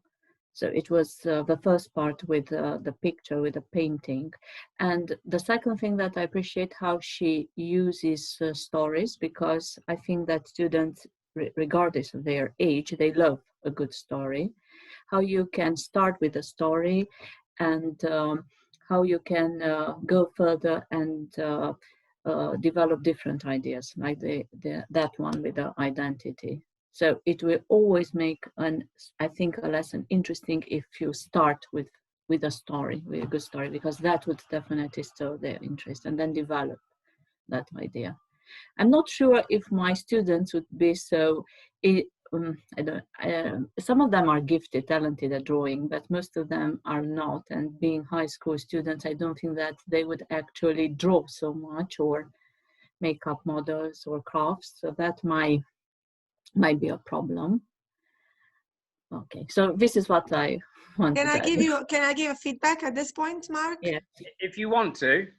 Because that's one of the things I also thought, because of course I learned this from another teacher, these activities with drawing, and I also thought, oh, no way my students are going to draw, no way they are going to be interested in illustrating captions. But it's actually very important just to say, it doesn't matter whether you are, you know, I know you will draw a masterpiece or just a sketch. It's about just, you know, relaxing. And even if they are in real classroom, I allow them to chat in Bosnian. Okay, so you draw and you chat. and then they like it. I know about doodling. I know about doodling. Some of them do that, doodling during the classes, and usually creative students do that. But yeah, so just probably you're right. Take a chance. You're right. I have never tried this, so you might be right. So maybe we should. And they also try. they comment each other's, you know, they usually they are very self-aware. So they usually say, oh, this is terrible, but they keep drawing. And that's interesting also. So we shouldn't, the conclusion is that we shouldn't be afraid to experiment. No. Yes, exactly. Okay. And also state at the very beginning, it's not about drawing the best drawing ever, but about having fun, trying something new, and then developing discussion afterwards. Yeah. Just try it. Okay, thank you. As for me, I've joined this session a little bit late, and I started normally with 3D models. I was into it very well, so I liked, because it's art, and I also like to draw, for example, to do some handmade things, and so on. And it's and there are some students and some pupils to whom I give some private lessons. They also creative people, and they will like it. I will use it. I will try to use it individually and in class. Maybe it will be a little bit difficult, but we can choose some topic like about Christmas, as we discussed today in break room groups.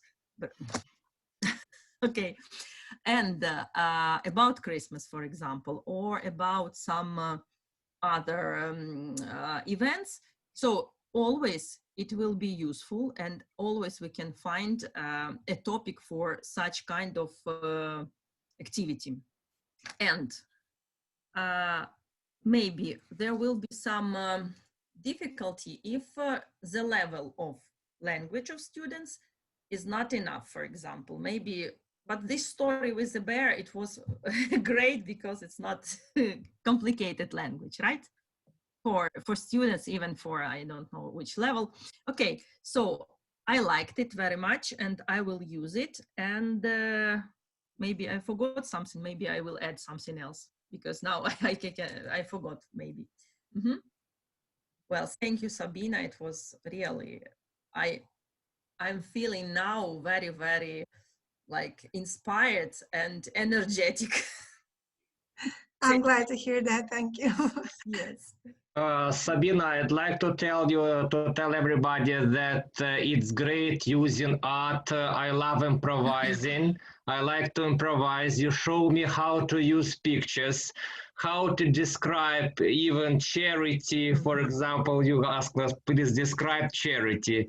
It's amazing. We can describe not only charity, we can describe everything. And I know the students who love painting, they appreciate it. And that's great using with this DAR, describe, analyze, relate. I'll try to remember and use it in different situations with students. It's amazing, really. First of all, to describe something, then analyze, then find relationships. I have never seen about it. That's great. Thanks a lot. Like I said, it's something also that I learned recently within this with this University of Texas professors, and those ladies that I met, they are really amazing in this drama. Sabina, have you ever tried based pedagogy? I already told Mark that I will send you activities with these drama based, so you can spread to everyone, and then they can maybe use some of them. Mark.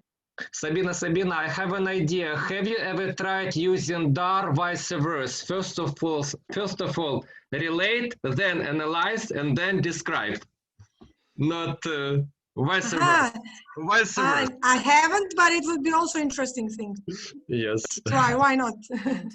And I really liked, you know, the way in which you mentioned that dar is gift, you know, in Bosnian. Yes. I guess the same in Romanian. I guess the same in Romanian. Yes, that. And I guess in Ukrainian and Russian, it's in Russian. Exactly the same, is it? Yes.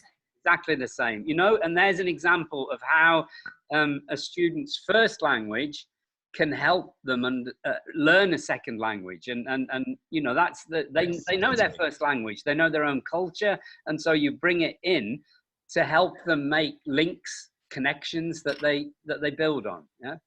Okay, that was great. And Sabina asked me, we had a chat before the lesson this morning. We chatted for about 20 minutes, and Sabina was asking me if I would give her some feedback, yeah, on the way that she did the presentation. Yeah.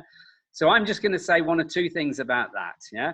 It was a lovely beginning, you know. It was really nice the way and you contextualized it with Sol there at the beginning with your experiences. I just love the Clavelli ruler, you know, at the beginning. That was just such a lovely way of building bridges with people. And of course, you know, we've got Catherine there, and we've got Ali there, you know, and you know, you've been to Clavelli, and it was a lovely way of kind of reaching out and building a bridge. And then of course you showed the pictures of the wonderful lakes, you know, like at Tuzla, and then you started talking about how you got into this at the beginning of the pandemic, you know, like when you wrote to me, you know, and you sent me that little video to comment on, and I thought the best way of actually answering this is by making a video with Ronan that you could actually show to your children, and I've actually included it in the email that I sent you last night, Dimitri, yeah, and Anka, you know, and Ludmila, yeah, so you can watch that, yeah, so you know what it is I'm talking about, yeah. Mm-hmm. So that was a lovely beginning. You have a lovely manner, you know. I feel that you're very comfortable with the medium of Zoom. It's something that I've only just come to managing it myself 3 weeks ago, when I started this course. I've been on the end of other people's Zooms, yeah, in conferences where they have managed the technology, and I've done, you know, the sessions. But this is the first time that I've kind of managed this myself for 3 weeks, and I've been kind of watching, you know, the people, how they do the presentations. And one thing that you really created from the beginning was a feeling of warmth, you know, and a feeling of, you know, talking to us honestly, you know, about what you were doing. And, you know, I felt as though I was being addressed very personally by you, you know. And it's the kind of thing that some people are good at this on the radio, you know, like who do programs, music programs, and they talk to the audience as if it's, you know, just one person. You feel as though the person is talking to as an individual. And I really felt that, Sabina, you know, that was great. The activities were fabulous. That everyone was, I was following the chat, and people were writing how much they enjoyed these kind of practical hands-on activities, which you got us to do, you know, which is the opposite from where somebody, you know, gives you a talk, say at a plenary kind of presentation, and then takes you through that and describes them, rather than people actually doing them. And what you did was that you got us to do them, you know.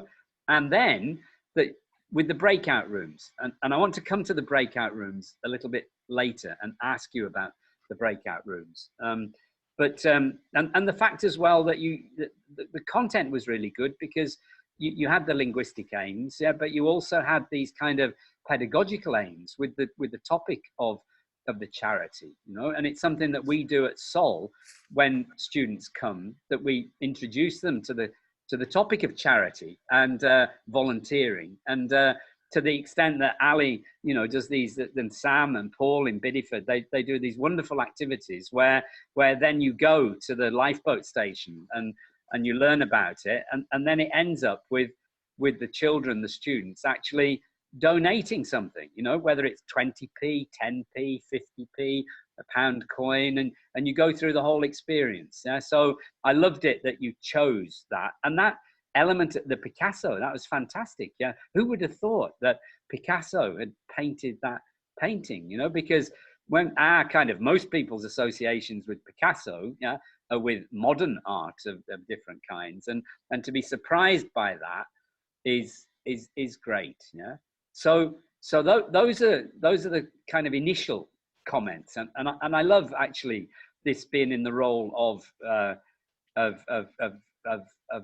commenting on lessons. I've started doing lots of live lessons at conferences. And the way it often works is that there's no actual time to discuss the lesson. And so the last time that I came to you and stayed with you in Tuzla, you'll probably remember, I did a live lesson, and I got, who was it? It wasn't Almira, who was it? I was in... Elvira, it was Elvira students. It was Elvira, yes. Yeah? It was Elvira, and I said to Elvira, because I met her at Hooper in Porec earlier on, and I said... Mark, sorry to interrupt, but maybe you can explain what it means. Maybe they're not sure, because I wasn't even sure what would that be when you were presenting before you explained to me. So maybe you can explain what we did actually, that we were sitting around in Tuzla.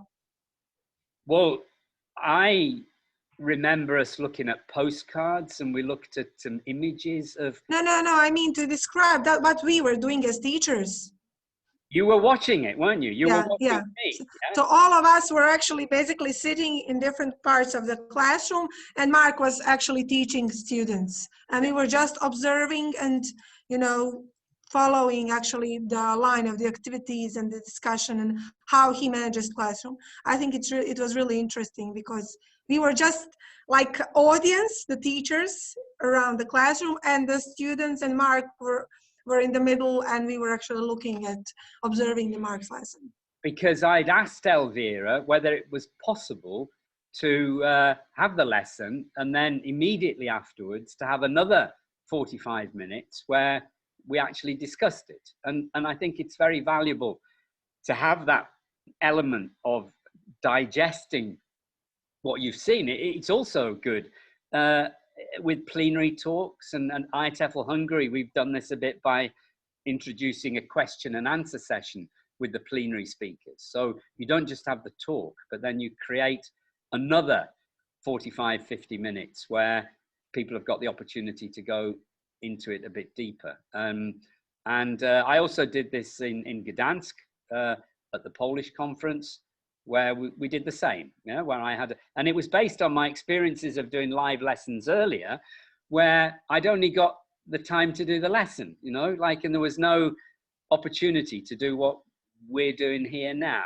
And I really think less is more at teacher development sessions, and we could actually spend, the whole day talking about your lesson, actually, in different ways, with different people, and we'd have a very, very productive experience. And it's a bit like with project work, where you do a project and you go into it in much more detail, instead of going from one unit of a course book to another, and you're kind of hopping through things and you don't get into things in depth. And that's what we're doing now. So, Sabina, you've heard feedback from 4 of us. Listening to all that feedback, what's your reactions to the feedback, and how did you feel about what happened during the lesson? Well, Mark knows that I'm sometimes really insecure about me being a teacher trainer. I've been teaching for more than 15 years and different students, and I always try to put myself in a new environment where I actually learn, like with this DAR. That's something that's new to me. So I was like, I feel a bit, butterflies in the stomach, because, how are students going to react? But still, I do it.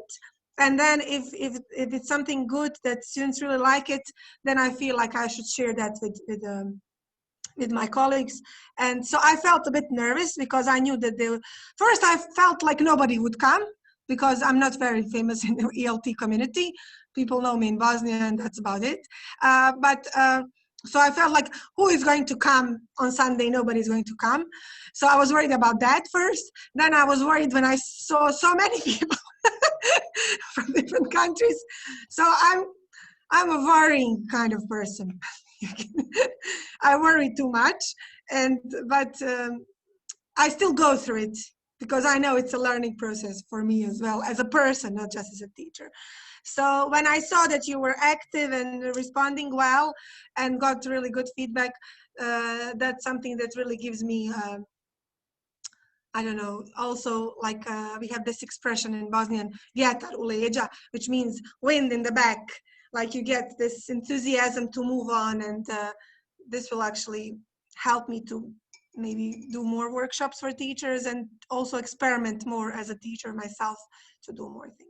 So I'm really, and one of the things like that really stays with me is when you say things are practical. Because if I go to a conference and I pay 200 euros to go to Slovenia, I mean, I have to pay 200 to go to buy the gas, to buy the accommodation. So it's a lot for my Bosnian, you know, income. But if I pay 200 euros for that, then I expect some practical things that I can immediately apply or modify a little bit. So that means a lot to me when you said that it's practical, or that you can maybe modify it to use it in your classroom, because I appreciate that as a teacher. Don't give me some theories. Okay, theories are fine and they are good, but in the classroom, we always want theories to be applied. We want practical things. So I'm glad that you find it practical. Right. Now there's one, before we finish, there's one thing that really interests me at the moment, and that is breakout rooms.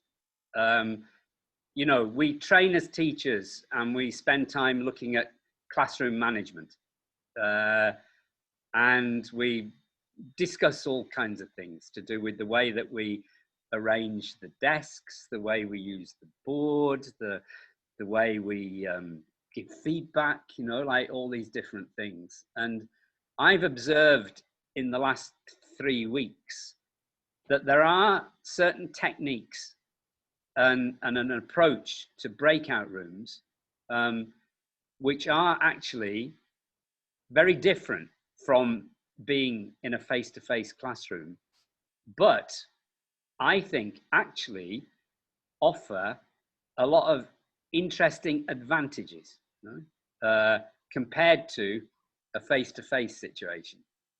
But first of all, can we do what we did just, and now with the 4 of you, you know, not just the 3, but you as well, Sabina, yeah? Could all of you just, again, no more than about 90 seconds, if you could just describe your feelings and your experience, in Sabina's lesson just, what was it like? How did you feel about the breakout rooms, you know, like anything to say at all, you know, like positive, negative, whatever, you know. But if everybody could speak now for about a minute and a half on your experience of the breakout rooms in Sabina's lesson.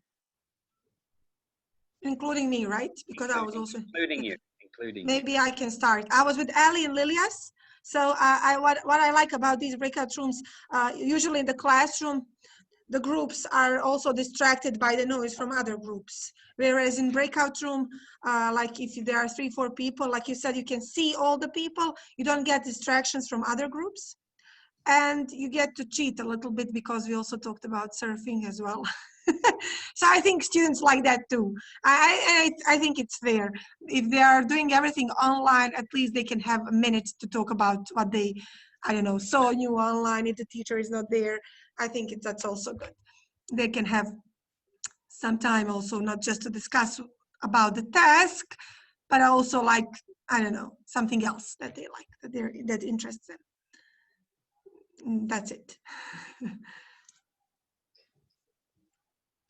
At first, as a student, as a teacher, I know how to be in a breakout room. But as a student today, at first, I said, I was worried. Oh, like in the darkness. I was also very interested in, new people, new acquaintances, new ideas. And I felt comfortable. Then I saw Oksana from Ukraine. Oh, Oksana, that's great, from Ukraine. I know Oksana, and so 2 new people. Okay, that's great. I love it, and students love using breakout rooms. As for me, I also liked, because when we are all together, sometimes I feel shy to present my point of view. I can type. It's very good that there is chat room. That's great. And in breakout rooms, you feel closer, you feel more comfortable. I also appreciate this kind of Zoom, this option of the Zoom, and I liked. You feel more comfortable, you can express your ideas like easier for me. Breakout rooms. Yes, Ludmila, you have pretty much summarized what I wanted to say. So I feel more comfortable. I'm shy as well, so I don't always like to speak up when we are in plenary. Can we call it like this, Mark? I don't know. Okay, so I think it's better. And today it was the first time that I have met Dimitri in a breakout room, and Oksana as well. So it was nice to make new acquaintances and exchange some ideas. And I have been in a breakout rooms with Anne now for several times, and we have even started to exchange ideas on other topics as well, Mark. So again, we did a bit of cheating, but can I? It is related to the topic anyway. Can I pick up on the word cheating? Because two of you have mentioned the word cheating, and maybe rename what you've described as cheating. It wasn't exactly cheating. Sorry. More socializing. Yeah. Can we kind of, maybe you could do this? Could you try and rename? Try and, instead of using the word cheating, to catching describe, up. what? On catching up on daily life. That's very good. Yes, catching up on. That's a very good phrasal verb as well to teach. Catching up on everyday life. Yeah, and you know, you talked about other things. Yeah. Now, if we want to create a communicative classroom, then if students are talking about things that they're interested in talking about, and you find yourself in a breakout room and you feel comfortable, then isn't it fine? You know, if a teacher, you know, the teacher might drop in, as I did, to the breakout room now and again, or the teacher might decide not to go into the breakout room at all and might tell the students, I'm actually not coming into the breakout room at all. Then aren't there certain advantages of this that you know, as you said, Ludmila, like people feel comfortable. You know, you've all of you said that there's something about being in the breakout room that is comfortable. You know, now where does that, you know, I can explore that a little bit further, or where does that feeling comfortable come from that maybe you don't feel the same as when you're in a face-to-face classroom?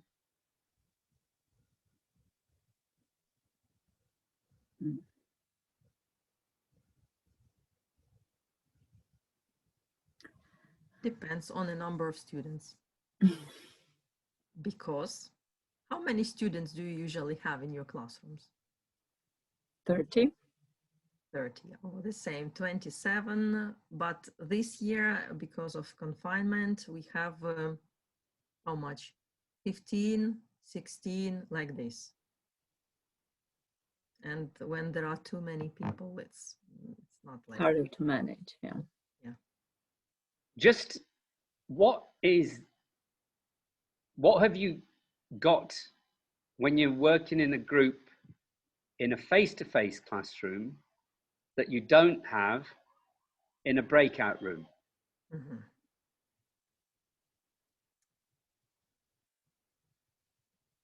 I would say complete privacy, because we are just 3 or 4 of us. Nobody's dropping by to say something, or, you know, no other distractions from around us. And isn't that wonderful, actually, that you have that privacy there, you know, and and that there's no noise. Mm-hmm. Mark, I love noise. I love face-to-face teaching. Because now using Zoom, it's amazing. But I feel we are connected and we are disconnected at the same time. I can't explain it how I feel. Technology, that's great, but we lose lots of things. You understand, all these feelings, emotions, what else? Privacy, we need privacy, but we also need all these amazing mess in a classroom, activity, different teams, students are around. But Dimitri,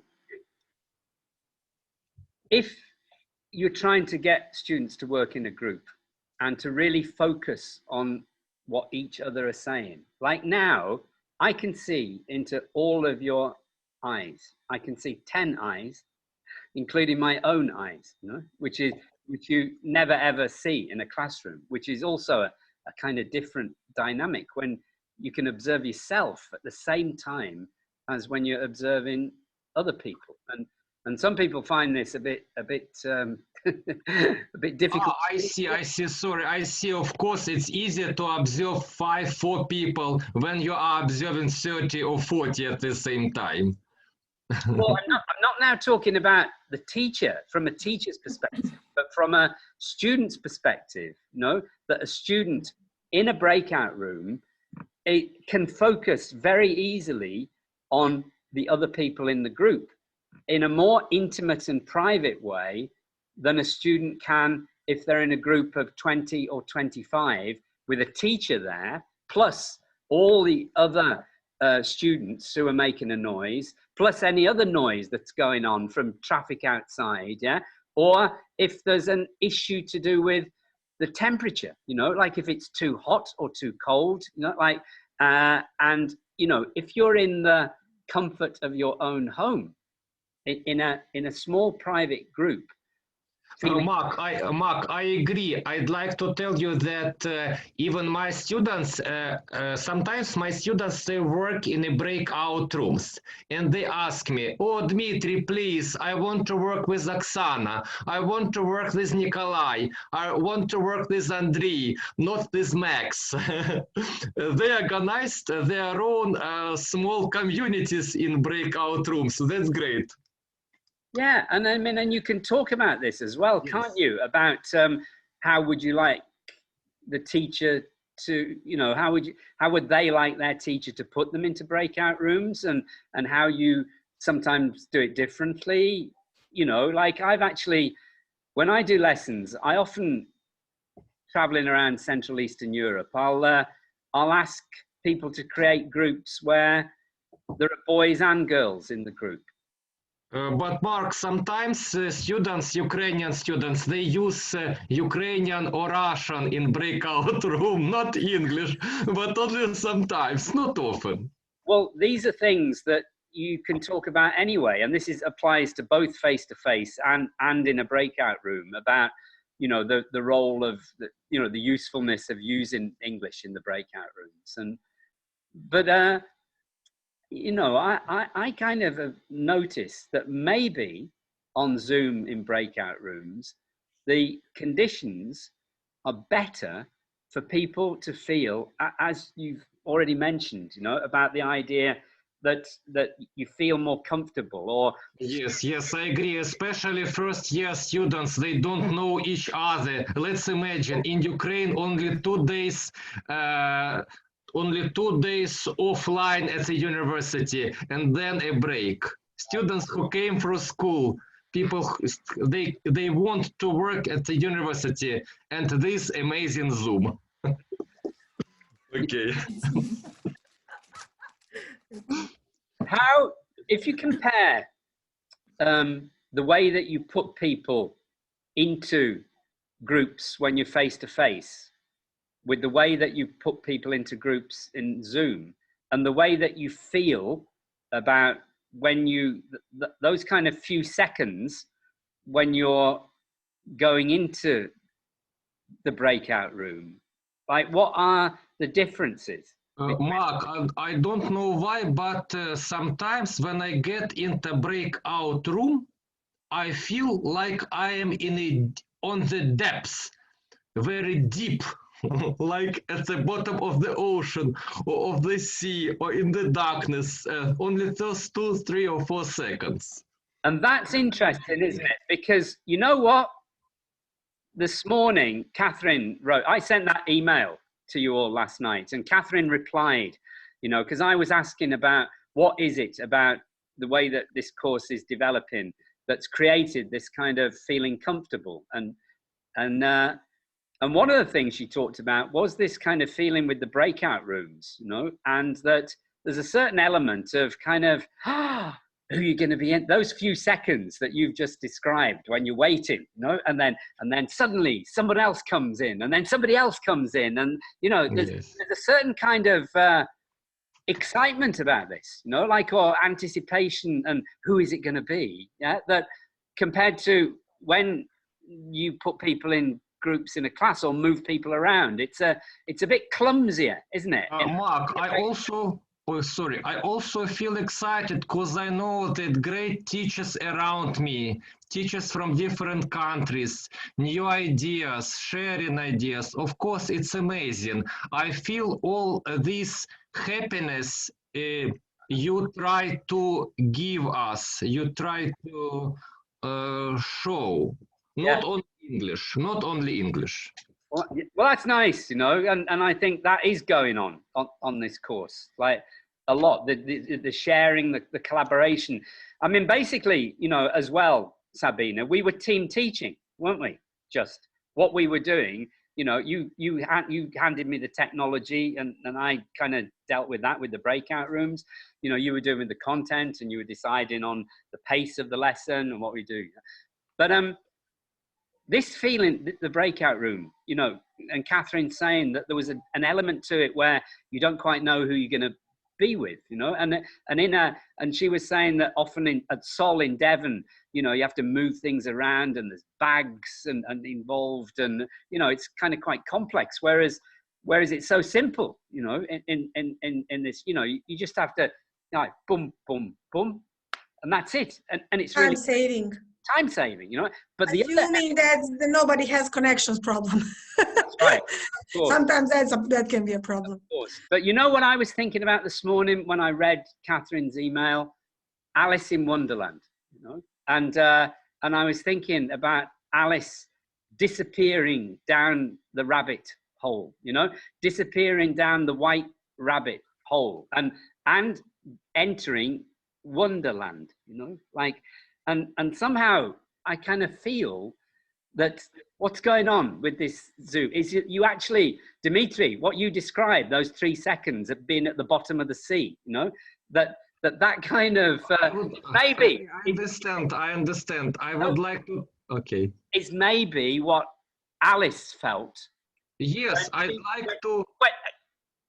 When she went down the rabbit hole, and then suddenly this kind of exciting, magical world appeared, yeah, which is your Zoom breakout room. Mark, I'd like to tell you that after breakout room discussion, I'd like to come back to the whole hour, to the great discussion, to bigger discussion, and I feel happier. Of course, I felt very happy with Anka, with Oksana, and other teachers, but I'm waiting to come back also, to share ideas, to bring ideas, work out very quickly, and to come back. And isn't that a fabulous feeling that you? Yes, basically, what's happening here in this month is I'm trying to model a communicative classroom, the strong form of communicative language learning, and I am in the role of the teacher for 30 days, and you are in the role of students, you know, and I'm trying to create with all of these different, keeping the rooms open before and after, you know, having all these social activities, you know, with the yoga and the quizzes and the singing, and using the Facebook group as a cafe, and the emails, the daily email. I really enjoy sitting down, usually around about 2 o'clock, 3 o'clock in the afternoon, and compose an email to you. Mark, I could even imagine. I could even imagine what you do offline, not online. Online, it's only a part. Well, this is my job. You know, I'm working. You know, like this is my job. I've been furloughed for 7 months. You know, like not being able to work for Sol because I've been in this furloughed position, and I was unfurloughed, which means that Sol got money from the government, you know, to help Sol. But the condition was that that some people couldn't work, yeah. And so now I'm back in that position. So I'm 100% focused on this course, you know. So this is my job, you know. But what I'm saying is that you know, to come back to what I was saying before, the email, you know, is also has this function of making you feel comfortable, you know, rather than me just sending a link. Here is the link for tonight, you know, here is the link for tomorrow, in a very dry, impersonal kind of way. Yeah, that what I try to do is to write it in a nice, welcoming, that the email is also about building relationships. It's not just about transfer of information. And when we're teaching our students to speak English, we're teaching them not just like information or about language, we're teaching them how to communicate effectively and nicely, you know. And so that these are aspects of what good language teaching and learning is, I think, you know. So this kind of, you know, back to this Alice in Wonderland thing with the breakout room, I actually think that there will be a kind of good, deep article written or book on Zoom classroom management, you know, which is different from a book that we would read, you know, like what's in Jeremy Harmer or Jim Scrivener or Penny or, you know, all these things that we read and learn about how to manage classrooms, that now there's added things which are very, very interesting, that maybe teachers can be trained in using Zoom to maximize learning opportunities for students.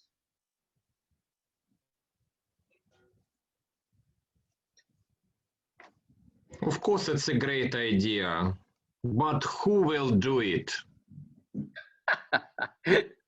Well, I think this will be talked about a lot now. And I think people now at conferences, at these online conferences, you know, everyone is talking about online learning, you know, like that. And part of the reason for doing this course is to give people an opportunity, like Sabina, who I know has been doing great work for months, and to share their experiences. And the reason why I wanted to invite Sabina, because I know Sabina, that she could contribute something great to this course. And you know, it's a Sunday lunchtime. You know, Sabina was saying she didn't know whether anyone was going to come. You know, like we had 22 people there, and now, you know, it was just like 20 minutes before your session, I thought, let's see if Lisa is online, you know. Now, we couldn't have done any of this before, could we? You know, like you just kind of spontaneously think, oh, here's somebody who's been doing online courses for Rello on teaching back a few months ago. Lisa did was it a 1-week course? Did you go to it, Sabina? Yes, it was 1-week course, but I didn't go to you didn't go to it, because I have to tell to Lyudmila, Dmitry, and Anka that I teach from 4 p.m. to 9 p.m. So that's why it's very difficult for me to attend. And it's difficult to find replacement teachers as well at this time. And that's why I haven't been able to attend a lot of, but I hope that next week I will find at least some time to, and that's why I didn't go to attend Lisa's, but yeah, but Lisa is really amazing as a presenter. And yeah, she did, she was part of 1 week online course. You know, and it was lovely to be able to just, you know, type in a few words on a laptop and suddenly you magic somebody out of Austria into your lesson, you know. I just try, you know, like if you'd thought of this, like me growing up, that we'd be doing this, you know, it would be science fiction. You know, nobody could imagine that anything like this could happen. And so what I'm quite interested in is how you, as a teacher trainer now, how you actually help and support teachers who are already teaching to feel more comfortable with doing these things, you know? And then so to talk about the things that we're talking about now, help people with the ability to do it, you know? And with people who are training to be teachers now, that this becomes part of your methodology classes, you know, what you learn about, and to do what we're doing now, basically. So finally, just a roundup now. Just if everyone just says something about the experience that we've had of the lesson and now the post-lesson discussion, you know, what we've done now. Again, in any order, just think about what we experienced during the lesson, what you've experienced now in this feedback session, and just say anything about it, about what you've learned from it, you know, or if it's contributed anything to your own development as a teacher, because the point of doing these teacher development courses is that you actually learn new things and try new things out, you know. So if just each person could say something. Mark, I really enjoy all these discussions, and I think I've already told you, I don't want to repeat myself in an email. This focus on communicative activity is very important for me, and creating those opportunities for students to express themselves. I teach in a school which is very strict. Students are interested in taking their exams, Cambridge exams, and sometimes we need to work on this tests, and I feel that I can't take it anymore. So this is part of the curriculum in our school, so we have to prepare them. And it was that interesting discussion Saturday about, I feel that we lose a lot of, I don't know, creativity, and some students may even lose their interest in the lessons because of that. So what I'm trying to do now is to use this experience and always come up with activities to complement what we do there, to involve them more, and even starting from some grammar exercises to develop something in which they get involved. And I really appreciate what Sabina did today. It was very inspiring, and what has been presented here during this course, this whole experience. And thank you again to Sabina, to Mark. And I think that I've had this opportunity to meet people from different countries and with different experiences, and I can learn from each of you. And I really appreciate this. Okay, thank you. Mark, I'd like to tell you and everybody that I visited, not often of course, but some courses, sessions organized by British Council and America House and some others. And the most useful for me today, I see that after session, after webinar discussions, they are great. They are much more useful even than the whole discussion before. I love it. That's great. Thanks a lot. Because we can describe, we can analyze, we can relate, Sabina. Thank you. Thanks a lot. Thank you. Thank you. As for me, I also visited a lot of, maybe not a lot, but pretty well, different seminars organized here in Ukraine by our, for example, teachers. And it is like kind of theoretical. You know, they are discussing something, how to use this one or this one, but nothing practical. And yes, in this training course, I took a lot of information, even like language, some language, some vocabulary, new vocabulary for me, because I say that learning language, it's always like it's ongoing process. You cannot say, I know language perfectly. It is always like, it's always updating. Yeah. For me, it's like, first of all, for my language and also for methodology. And as we are teachers, mainly Oksana and Dima, we are teaching students, IT students, and we give them professional English. So it is a little bit limited and like, yes, Dima, it is limited. Yes. We have to study some topics, and we don't, maybe even fourth year students, they have like, not compulsory English, but they can choose whether to study or not.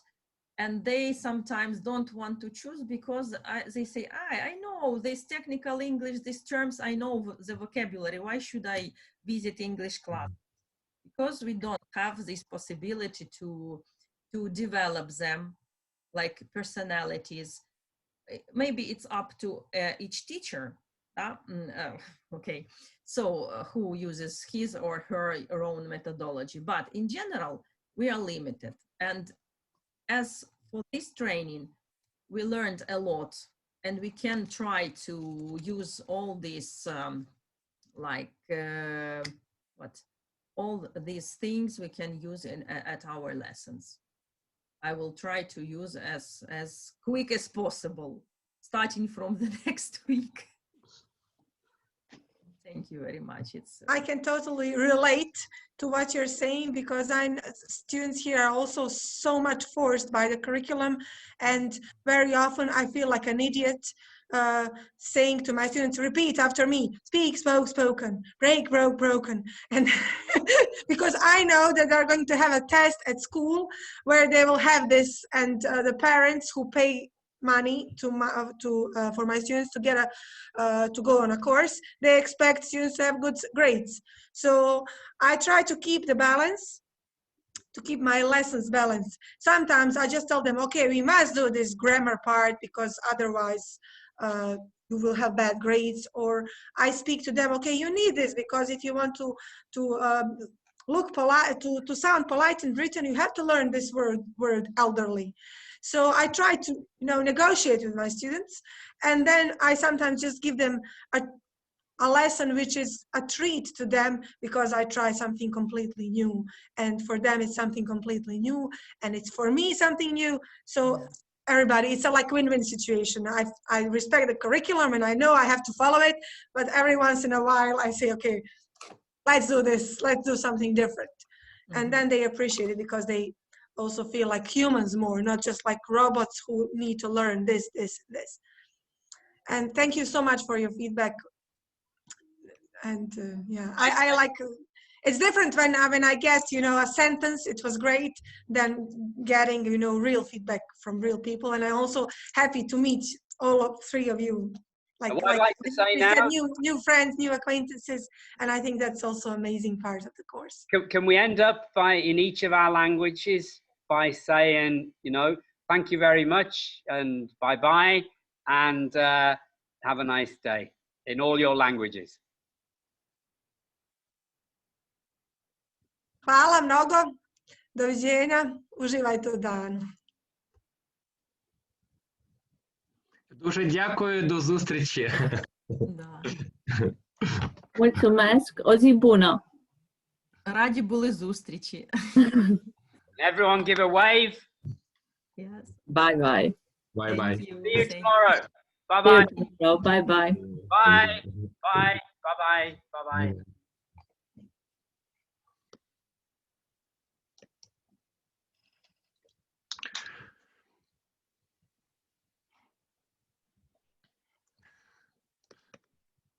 Okay.